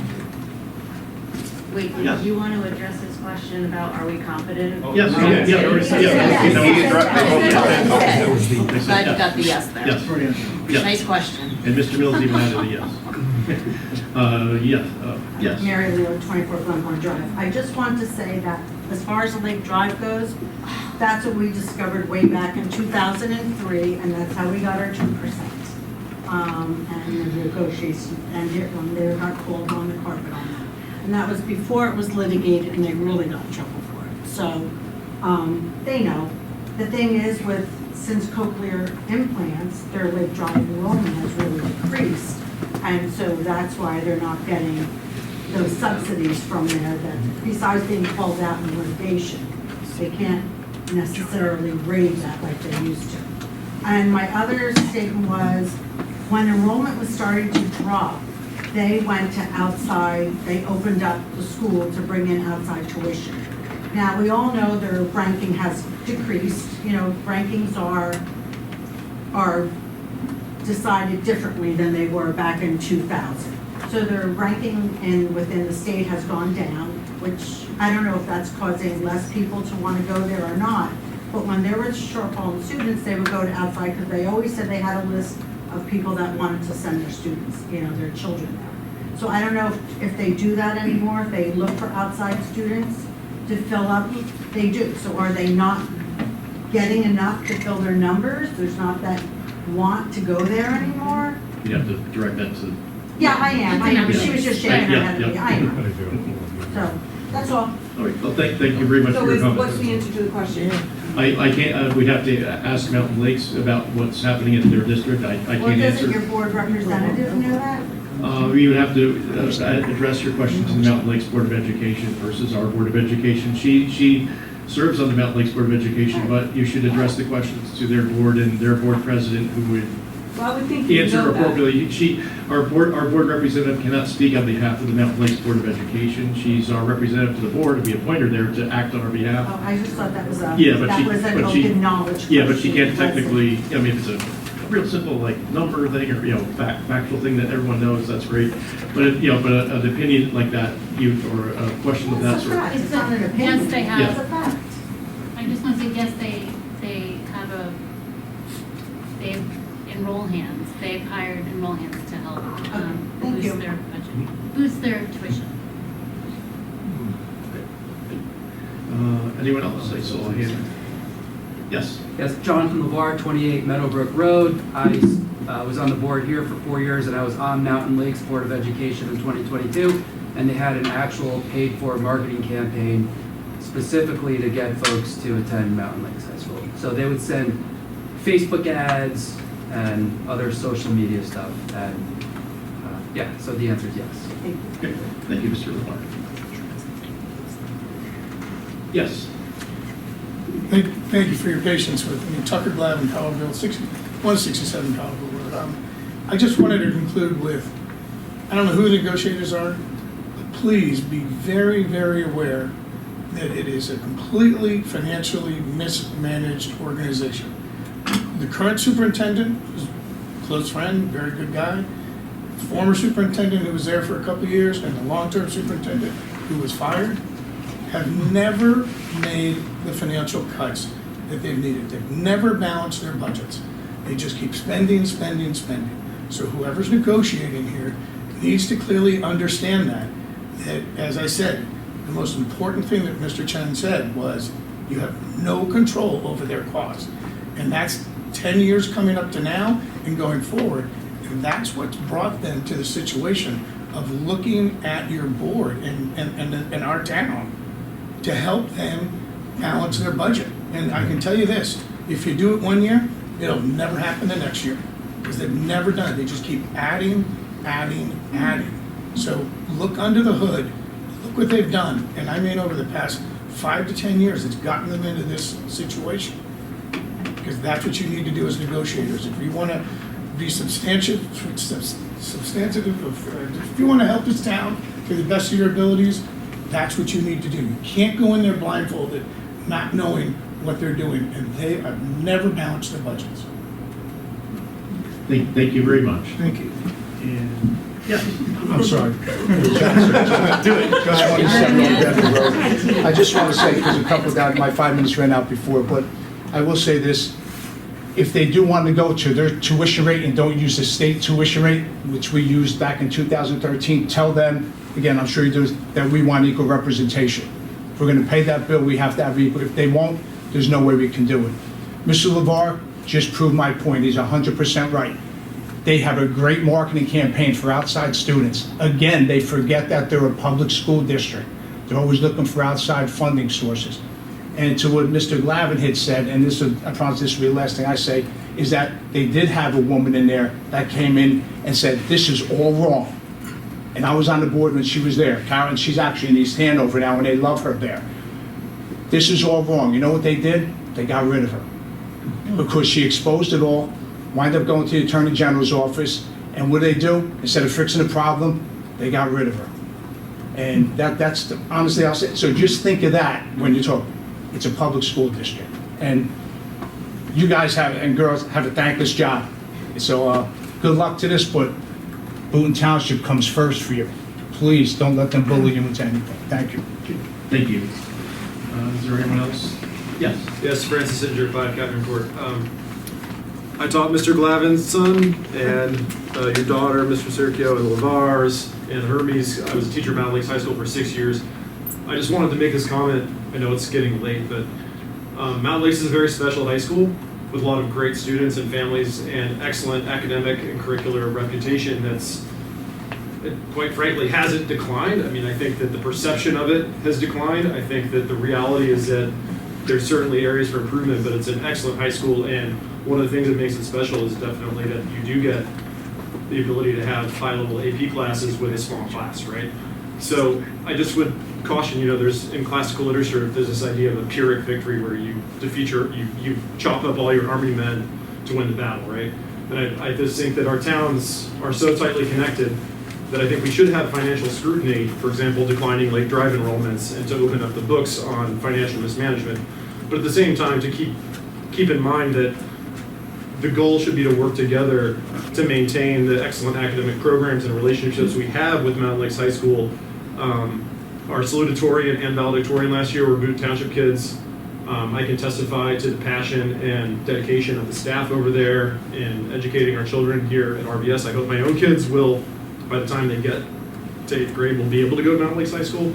So I just think that I completely agree with some of the comments about opening up the books and trying to figure out what's the best way to manage, working with them to manage the expenditures, but I think it should be a collaborative endeavor so that we all rise and fall together, because I think it would be very costly to consider, I don't want to say blowing up the relationship, but the programs over there are very important to fund within reasonable bounds.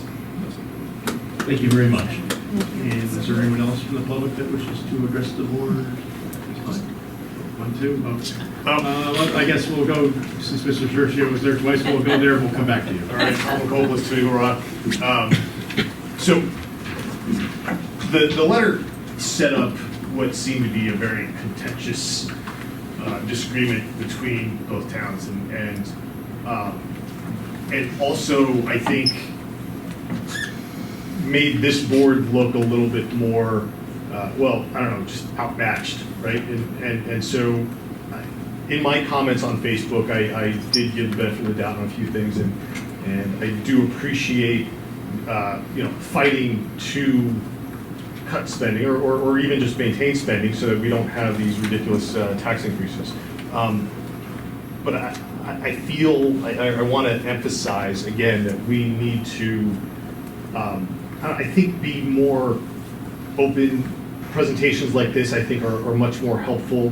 I think the comments from the public have been, greatly appreciated and very educational. So I personally am walking out of this room, actually, and even after my conversations with some of the people in Mountain Lakes, I went to their meeting on Monday, feeling a little bit more strongly about the Boonton Township case. So, that's certainly changing. And then my other thing is related to the referendum and the other stuff, which I think is going to be later for comment, or? Yeah, yes. Okay. So I don't think there's anything on the agenda tonight, yes. Should I can comment on that now, or do I need to wait until an open, later, off agenda? Yeah, later, okay, please. all right. Okay, so, thank you very much for that comment. We appreciate that, and we appreciate all your comments. We had another question over here. As long as there's no one else before. I'm sorry, John, sir. Anyone else in the second round? This is why my wife told me not to come here tonight. She told me not to come here tonight. But I do want to make one thing very clear. And I'm addressing the board, but I'm going to address the Mountain Lakes teacher here. The teachers are amazing. The administration's amazing. Any comment I made here is absolutely not against, and they know that from my time there on the board. It's clearly the board that's the problem over there. When we hired some people, I was there, and I asked somebody why they're coming here from a great school district. You know what they said to me? It's like coming to the Yankees. I'm a Yankee fan, so I appreciated that. But think about that. They're like, you go to Mount Lake, it's like going to the Yankees. Over the last couple of years, more teachers are leaving there.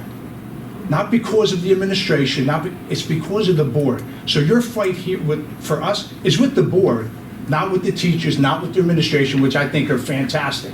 And listen, the reason why I moved here, I moved up here in 2000 and I was a cop in Bloomfield.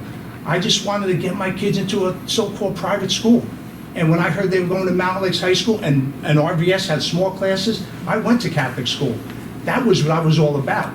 So we need to keep that, but giving them what they want, we would not have that here. But I want to make that clear. The teachers and staff there, and I promise you I will not get up again.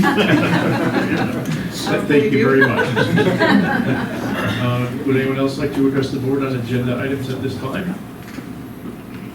Okay, if not, we'll close the first public session. I did skip over our meetings. Okay, we're good. Go ahead. So starting with news number 4, the Mountain Lakes Board of Education.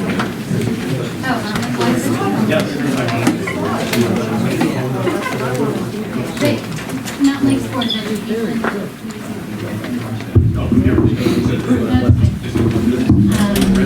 They had 2 meetings. One was January 4th, and I want to thank members of the community for attending and asking questions regarding the tuition agreement and the location of filing a student township school district. And I'd like to thank their board for addressing a lot of those questions. At the high school, they're currently midway through the year. They're in marking period 3 now. Grades come out this Friday. Mountain Lakes High School robotics team qualified for state finals. Their DECA club had great success, and we have, I think, 24 students moving on to the state conference. Just in small news, the winter formal is this Friday. All high school students are invited, and no outside guests, $30. And they've seen the bowling this weekend.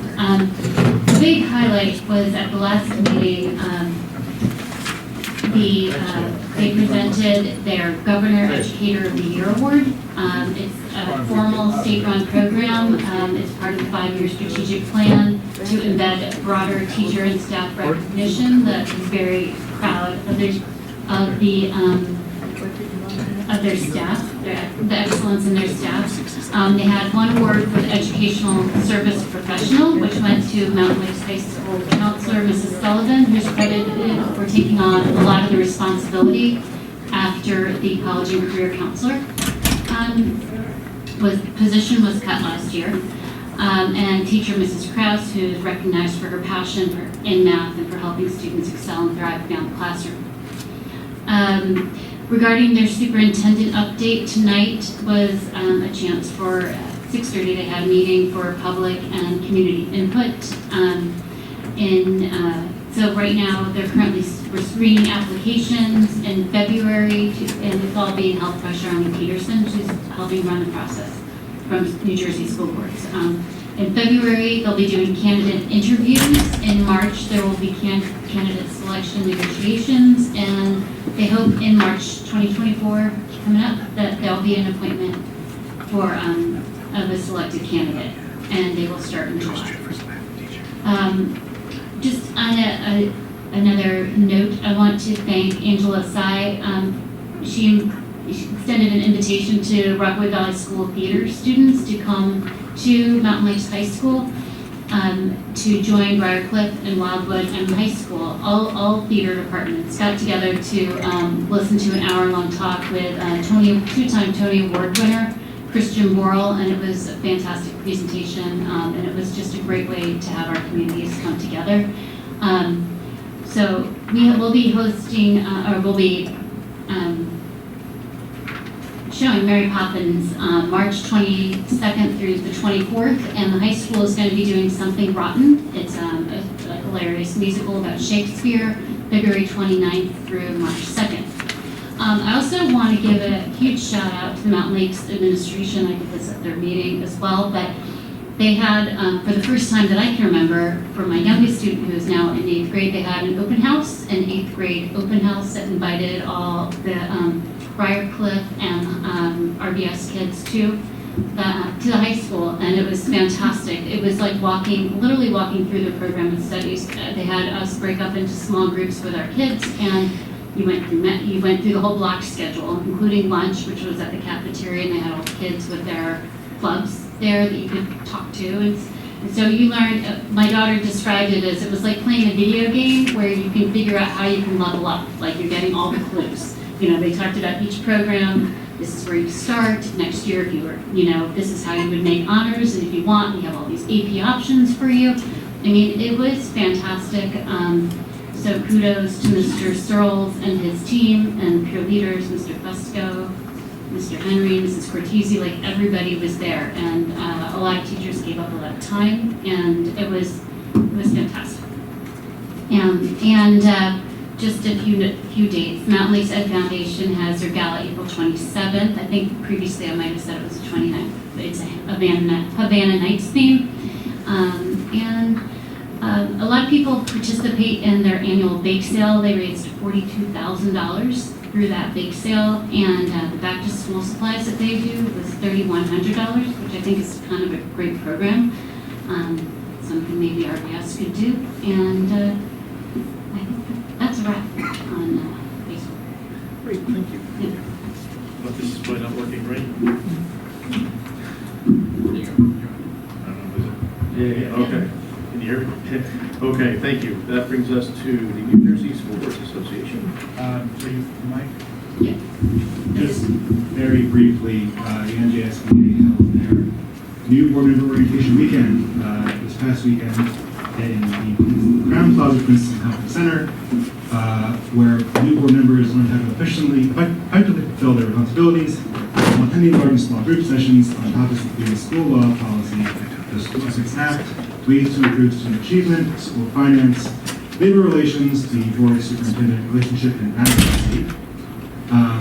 This training is required for new and elected school board members within the first mandated days of service. And the NJSBA will be holding the second weekend orientation Feb 22 to 25, and also offering the program online. That concludes the report. Great, thank you very much. And that brings us to the Morris County School Boards Association. Next meeting is on Thursday, February 8th. It'll be a roundtable style virtual meeting. The topics will include pilot programs, new and effective programs, how does your board do this, and how can school boards impact legislation. Great, thank you very much. That brings us to the Educational Services Commission of Morris County.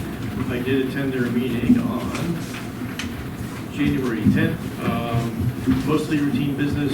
Twice a year they have the representative assembly meet and approve their tuition rates. The representative assembly for the Educational Services Commission is basically comprised of every school district in Morris County and a few others beyond that they service. They provide shared services to all the school districts in Morris County. It's a statutory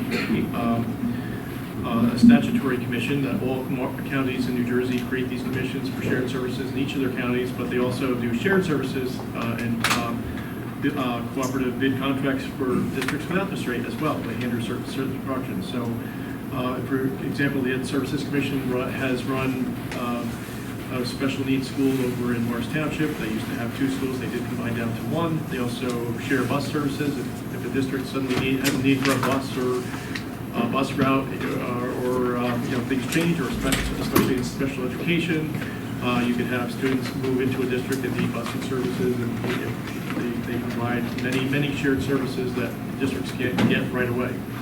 And one item of note was Dr. Velarde, who is the superintendent of the Educational Services Commission. His contract was renewed from January 1st of this year through June 30th of 2028. And with that, we'll go to the Boonton Township Special Education Parent Advisory Group.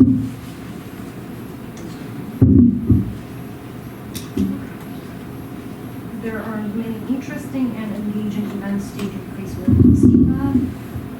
The next event is going to take place on January 30th, and it's going to be a presentation titled Behavior Management and Intervention Strategies.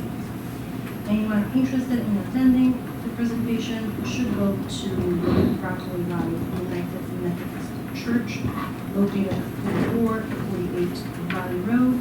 The presentation will begin at 7:30 p.m.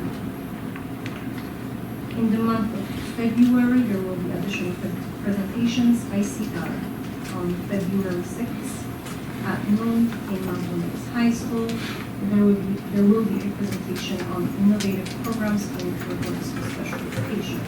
The presentation is going to be delivered by the ARC of New Jersey, which is a developmental disabilities advocacy group. Anyone is welcome to attend.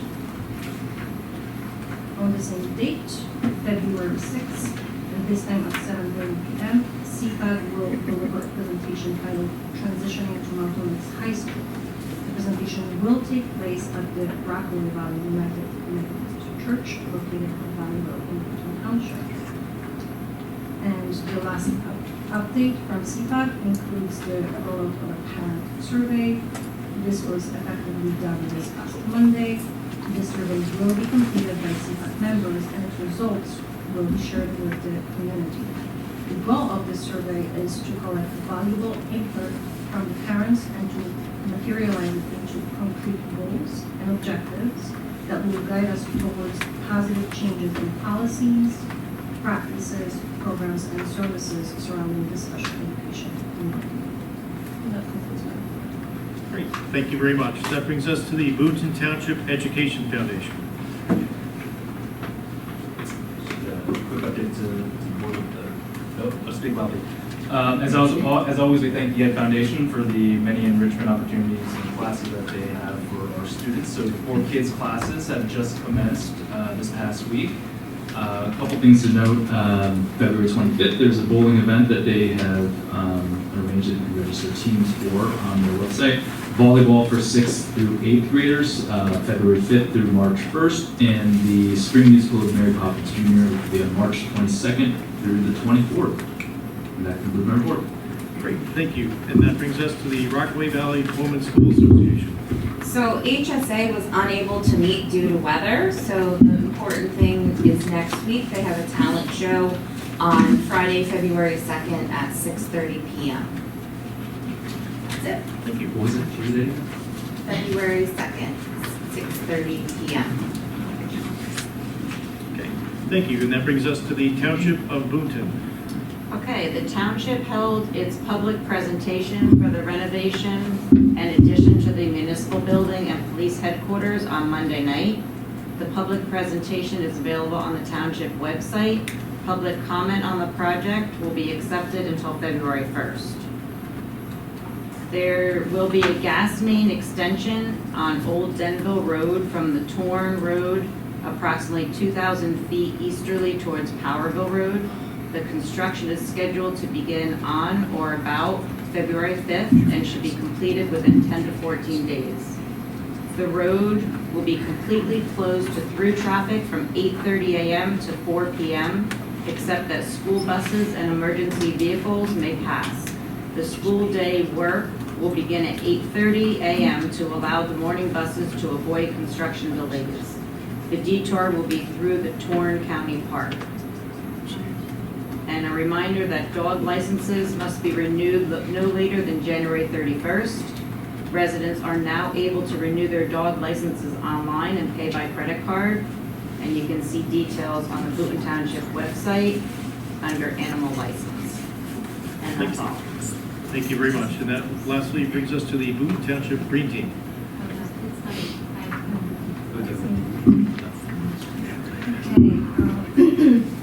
The Green Club met on January 5th, and here are the main takeaways from the latest session.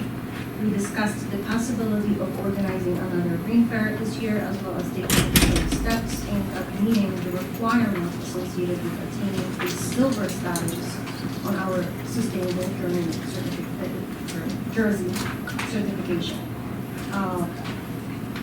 We also discussed 2 possible cleanup projects for this year.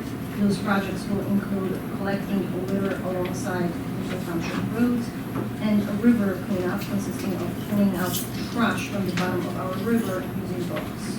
More details will follow as the days approach. Thank you. that brings us to facilities, transportation. I don't believe we had any committee meeting since our last meeting. Actually, I had one more thing I wanted to say on that. Oh, sure, absolutely. And, Sure. Not sure why I didn't make the notes.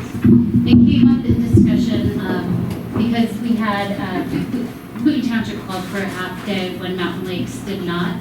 And what happened was that our busing took place at 12:30. So they had to Mountain Lakes had to let Boonton Township students leave early on the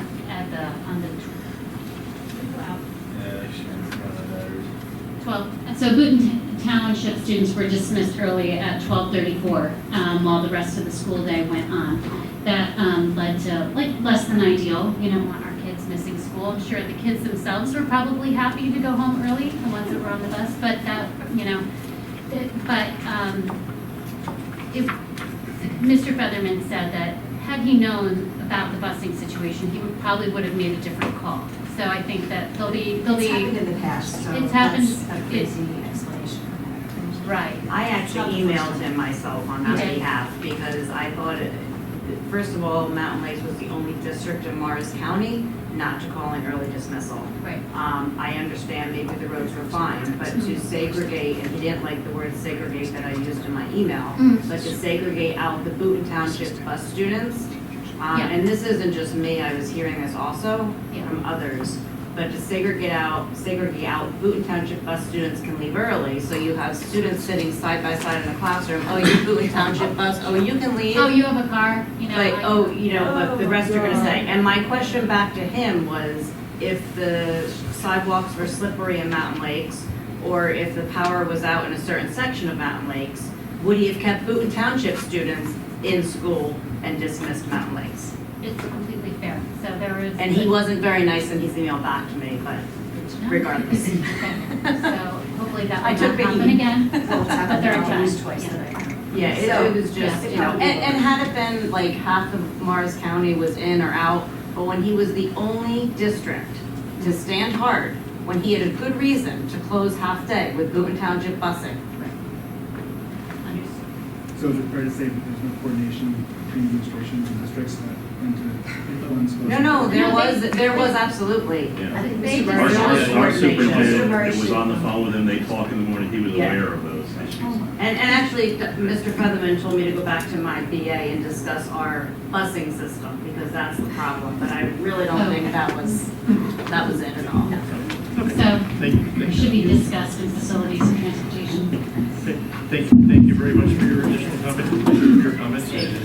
Now, we'll move on to Finance Committee, and Mr. Johnson will give a brief committee report. Thank you.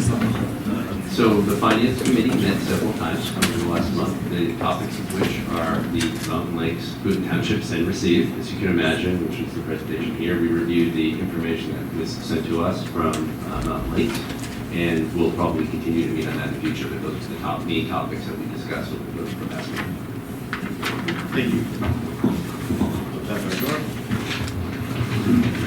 Okay, with that, we will reach the finance motions. So may I have a motion for my client to approve finance motions 1 through 5, please? Is there a second? Second. Any questions, comments, or discussion? If not, the questions on the adoption of finance motions 1 through 5, all those in favor say aye. Aye. Anyone opposed say no. Any abstentions? Thank you. And that brings us to personnel. The Personnel Committee has not met since the last meeting. And as an aside, the committee assignments are finished. I had a couple more phone calls and people to talk to before finalizing those. They'll be virtually the same as they were before, but I just had a few things to work out with some folks before finalizing that. So, but the Personnel Committee did not meet since the last meeting. And with that, may I have a motion for personnel motions 1 and 2, please? I'll move. Is there a second? I'll second. Are there any questions, comments, or discussion? If not, the questions on the adoption of personal motions 1 and 2, this is a roll call. Mrs. Bordock? Yes. Mr. Brandner? Yes. Mrs. Cabana? Yes. Mr. Chen? Yes. Mrs. Hermy? Yes. Mr. Johnson? Yes. Mrs. McBride? Yes. Mr. Mill? Yeah. Mrs. Nowicker? Motion carried. Okay, thank you. The next item on the agenda is program motions 1 through 2. The program curriculum committee has not met since the last meeting as well. but the program motion 1 was discussed at the prior program curriculum committee. And with that, may I have a motion for program motions 1 and 2, please? Is there a second? Second. Are there any questions, comments, or discussion? Okay, if not, the question is on the adoption of program motions 1 and 2. All those in favor say aye. Aye. Anyone opposed say no. Any abstentions? That brings us to policy. I don't believe the policy committee has met since the last meeting as well. And there are no policy motions, so that brings us to open session number 2. The second public comment period will be open to any topic. Please be mindful that public comment periods are available to enable the public to give comments and feedback to the board. Personal matters and day-to-day operations are not appropriate subjects for board meetings. These can always be most effectively resolved with the appropriate staff members or administrators according to the chain of command concept. Questions may be directed to the appropriate school personnel or board through email. Please state your name and address for the record, and all comments are limited to 5 minutes. Please, ask all your questions and make all your comments, and we'll try to address them. With that, would anyone like to address the board on any matter? Yes. Tom Copeless, 2 Eagle Rock Drive. Regarding the referendum, I believe the language for the vote was voted in at the last meeting, correct? So this may be a day late, but is there any possibility of, or has any thought been given to prioritizing the projects within the referendum and possibly voting on those instead of doing like an all or nothing vote, to look at prioritizing certain projects, certainly AC, certainly fixing the roof, just because it's a large chunk for, I think, the township to digest. Sure, we're all hoping to get a good education from the new page, which, by the way, there's a link in the Board of Education side that doesn't have any update at all, and yet and the actual link and the information is on the school website, so that should probably be updated. But it's, I don't know if we can change the language at some point, or maybe consider doing that, or maybe you can comment on why it has to be an all or nothing vote. I guess I could speak to, there are possibilities to stack referendum motions, to do that. But based on our discussions of our board and committees, we decided that it would be one question. I do not know the answer, whether you can change it at this point or not, but we did have discussions about stacking questions, having multiple questions, and we decided on one question. And I can answer that. The question on the answer on that is no. So you had that limit prior to the March 12th referendum date to set that resolution in place, and that has been approved. It's already at the county clerk's office, so it's already set in motion. Okay, thank you. That's the answer to one. And I think the other item can, the folks are here, that can address the other issue that you mentioned. So Thank you. And is there anyone else to address the board on any matter? Yes. Hi, Tim Bashir, 134 Kingsland. Also on the referendum. I was supposed to be on poll worker duty back in December for the Montville referendum, and I got COVID, so I missed it. But their referendum failed. They had 2 questions. I think the second one could only work if the first one passed, but neither one of them passed. And I guess my question is, were you aware, and do you have any insight as to why theirs didn't pass? They have, sort of a growing population. It seems like they have certainly access to more funds, possibly, and they definitely have bigger enrollment than they've had in the past. So I was surprised. Was it purely just we didn't want our taxes to go up that much, or were there other things? And I guess as a follow-up to that, if our referendum doesn't pass, are there still ways that our school can do some of these improvements that you've talked about? Okay, thank you for both questions. Regarding Montville, I can say unfortunately I did not, keep up with what was happening there in particular, but I know Montville Township is a very different school district than Boonton Township. It's a K through 12, and it's quite a large school district at that. So, but I can't really speak to what happened, as far as why it failed or did not. Each municipality has its own unique issues, so so I really couldn't speak to that. And as far as, let's see, Happens if our referendum if it fails, I mean, we do have things that need to get done, we will have to find a way to get them done, there are many different ways to handle that. I mean, we do put capital reserves away for repairs, but these are large repairs that need to be done. So, we would hope that nothing happens in the interim. If a boiler goes at some point, we do have to be concerned about that.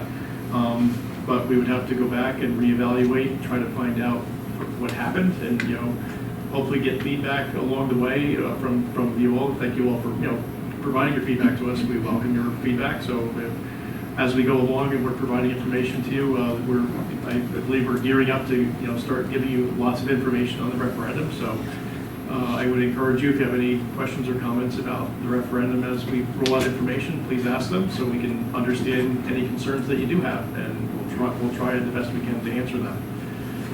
If that helps. But we would just have to regroup and think, plan ahead, because there are certain things we have to do regardless. If that helps. Yes. Just a few questions. Will this presentation that we discussed earlier, the presentation with Mountain Lakes, is this available to the public? And it will be posted on our website tomorrow. It will be, okay. Yeah. And I might have missed it. Has there been a Board of Ed meeting or presentation? And there was on the referendum. There was an original one that was back in the fall. Has there been a second one? No, there has not. The goal is in the next 2 months to provide as much, in the next 2 months we're accumulating information and we're trying to roll out information to the community from this point forward in the next 2 months, closer to the referendum. So we did set up a special website for it where there's an email on there for questions that you may have, and if multiple questions come in with the same theme, the goal is to try to put out frequently asked questions for those things. If there's just individual questions that you have, hopefully that'll be answered through that too, or through coming up to us. So no presentation. Yeah, we're planning some. We're planning some forms. I'm not sure, one, two, a couple. They'll be on the calendar. Yeah, 2 forms. So we hope to advertise those forms once the dates are established, so that you can come to the school. The architect and other professionals will be there to answer the questions that we cannot, because we're not those people. But they will have the specific information for you, hopefully. And if not, they'll take your questions and hopefully answer them at a later time. So my last comment is, you heard I was a Mountain Lake resident for 10 years and was there during the referendum. I will say the ability of this board to communicate to the residents is going to be absolutely critical to doing what this gentleman is talking about, and that is getting your vote, your yes vote. Secondly, Mountain Lakes passed a $17 million referendum. The head of the referendum on the board at the time admitted that they were only going to be able to deliver 60% of what they actually told the public they were going to get. That's in the record, if you go back. I know because I asked the question. So they voted in a $17 million referendum, but they only delivered 60% of what they told the public they were going to get. Don't allow that to happen, because it'll ruin your reputation as a board. And the last thing I'll tell you is, this referendum you were talking about, and I came to the original presentation, there's a lot of bricks and mortar. It's a roof, it's an HVAC system, it's a canopy outside, it's a storage unit in the back. Those are probably the biggest things you're talking about to be had. I will tell you this, if you're gonna ask this town to spend $15 million, they're gonna be totally disappointed when you finish and they come in here and they can't see the roof, they can't see the storage unit, they'll only see that canopy. They might feel cool air, but if it's in the winter, they won't. When they see rooms like this never changed and you spent $15 million, when they see hallways not being used creatively in different ways, and I'm talking about pennies, not hundreds and thousands of dollars, but you need to be creative about what you're going to deliver so that the residents look at you and say, wow, you gave us something new, not just a roof, an HVAC, and other things. We went to Passaic Technical Institute. We had a lot of money, but they did a lot of cool things, and we went and looked at them to find little things that we could do that were really additive to the teacher's experience and to the student's experience. okay? And I just encourage you, please do those things, because if after $15 million, we walk back into a room like this, it's gonna be really disappointing, because technology is what you need.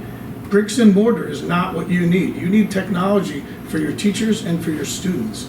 You should be spending an exorbitant amount of money on technology, because that's the next 10 to 20 years.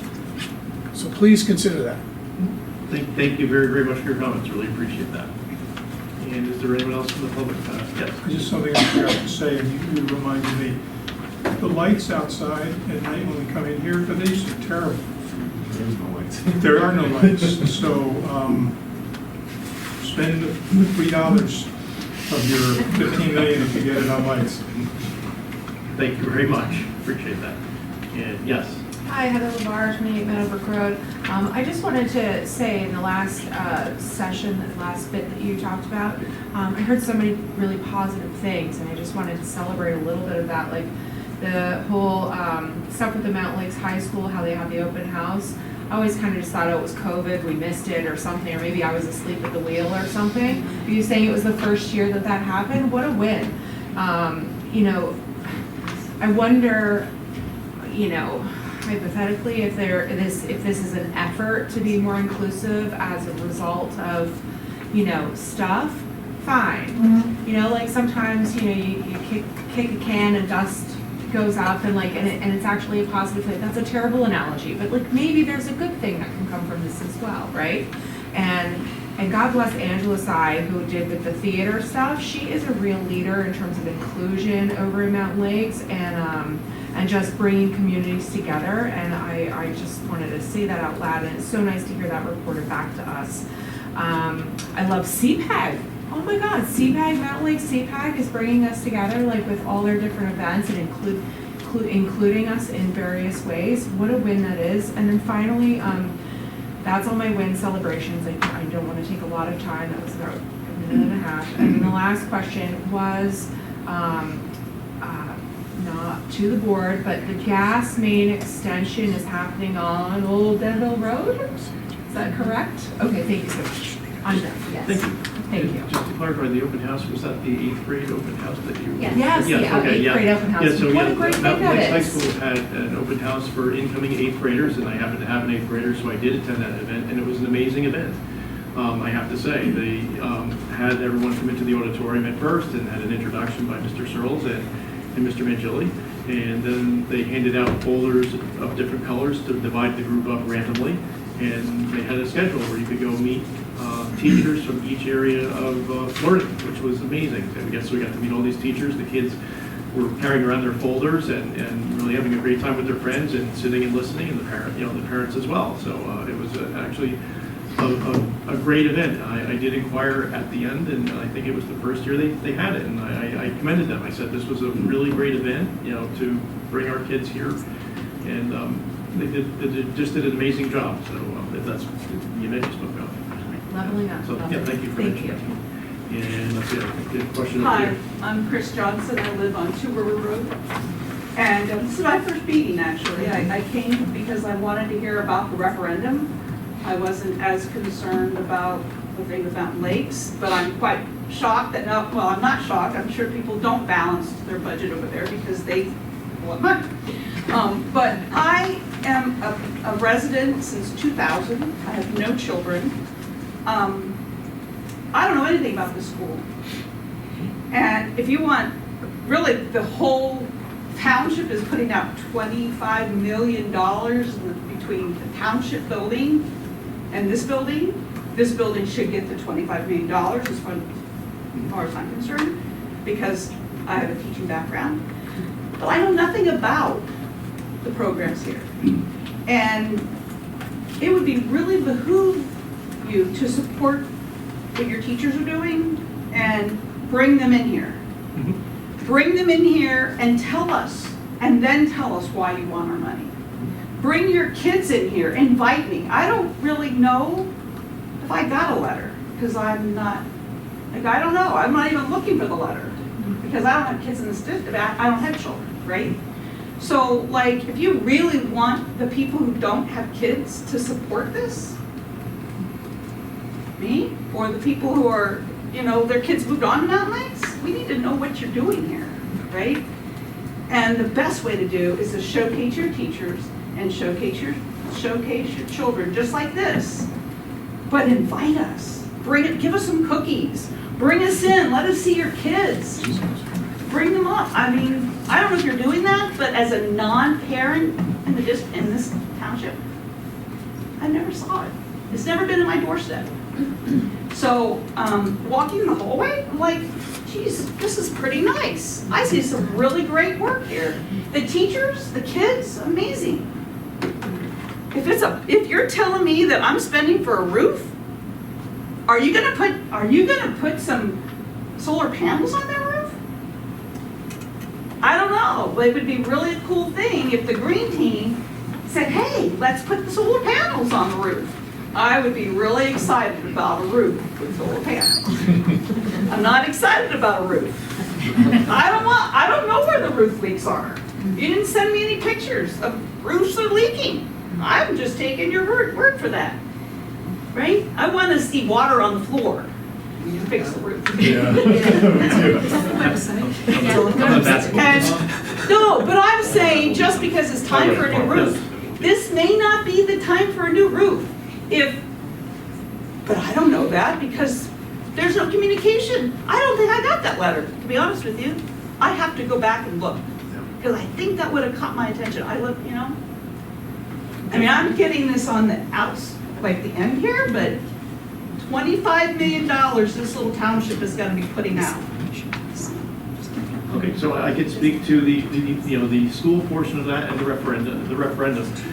Currently, the only reason that there's public attention is because there's preliminary steps that we have to take in order to make the referendum happen. One of them was last August, where we just had to approve an application. And now the next 2 months is when that information will be rolled out, and we have efforts to reach everyone in the community, not just our school community, but everyone. So as we communicate electronically, we use the school resources, of course, but we also communicate with the township, Boonton Township, and use their electronic newsletter. And now, of course, there may be people that, we certainly have residents that are, not on either of those electronic communications. There is also planned mailings so that when those meetings are coming up, you will find out about them. You will be told how to get that information. So we're at the, even though everyone knows about the referendum, it's only because we had to take preliminary steps to get to where we are now. That information is going to be rolling out in the next 2 months a lot. So you should be reached, hopefully some way. If you don't, please come back and let us know that you were not reached. But what we hope we're going to reach everyone in our community, whether it's the school community or our extended community that do not have children here in the school. So please come back. If you get to the voting booth and you didn't get any communication, please tell us. Or before you get there, please tell us. And the second thing is roofs. So we have had discussions about solar panels on our roofs over the many years, on and off, when that topic has come up.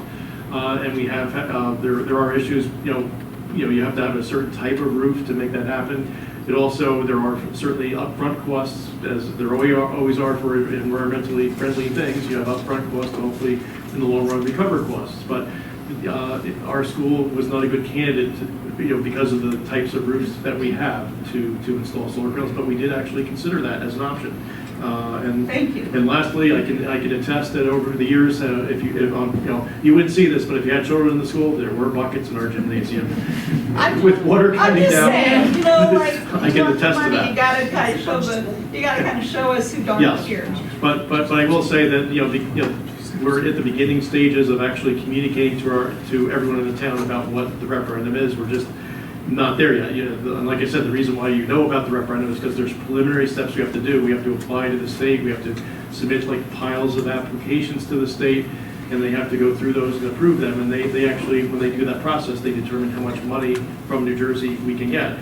The benefit of doing a referendum is that there are many projects that qualify for state funding. So if we try desperately to put aside money every year for our capital reserves and put it away, that's 100% of the tax dollars coming out of your pockets here in Boonton Township. If you if you do a referendum, you qualify for reimbursement for many of the projects up to 40%. So it's still your tax money, but if you don't use the money that's going into the state, someone else will. So why not take that, take advantage of that money that's there so that we can subsidize our improvements and not take the money 100% out of your pocket. Does that make sense? And the timing of the referendum, I know may be interesting, but typically a school district wouldn't have bonds out there, more than one set of bonds out there at the same time. So we just retired bonds for the addition that was put on the school 20 some odd years ago. And that's the time when the school district started evaluating their facilities, outright to see what needs to be done. Because, in theory, your tax bill went down when those bonds were paid off, to the extent that, the voters approved that referendum 20 some years ago. And this referendum, if it's approved, would make your taxes go back up again, but by, a similar amount, probably.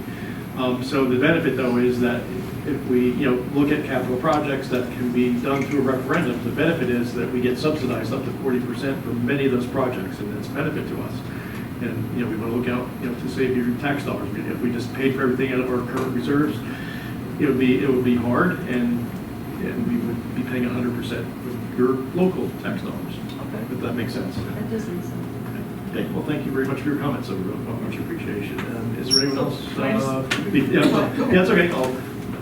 Yes. Okay. I realize this meeting going late. Three things. So, one, I'm seeing a theme of wanting more information, right, in general. So, I would encourage to continue to keep us informed and maybe doing a little bit better job than what we've seen in the last year. Second, from what I remember, the referendum language, at least from my perception, seemed to be broad. So I'm wondering if, as public comment and information, as information comes out and the public is commenting, is there an ability to change what is in the referendum to allow for, eliminating of a project based off of the priority that the public is giving it? And then lastly, and I think this one's going to be the least popular, sidewalks. I know that there's a program through the state that provides for safe schools and children to be able to walk to school, and I believe that one of those programs even funds up to 100% of the cost of the sidewalks. Has that been a consideration ever? Can that become at least a feasibility study or something for the future?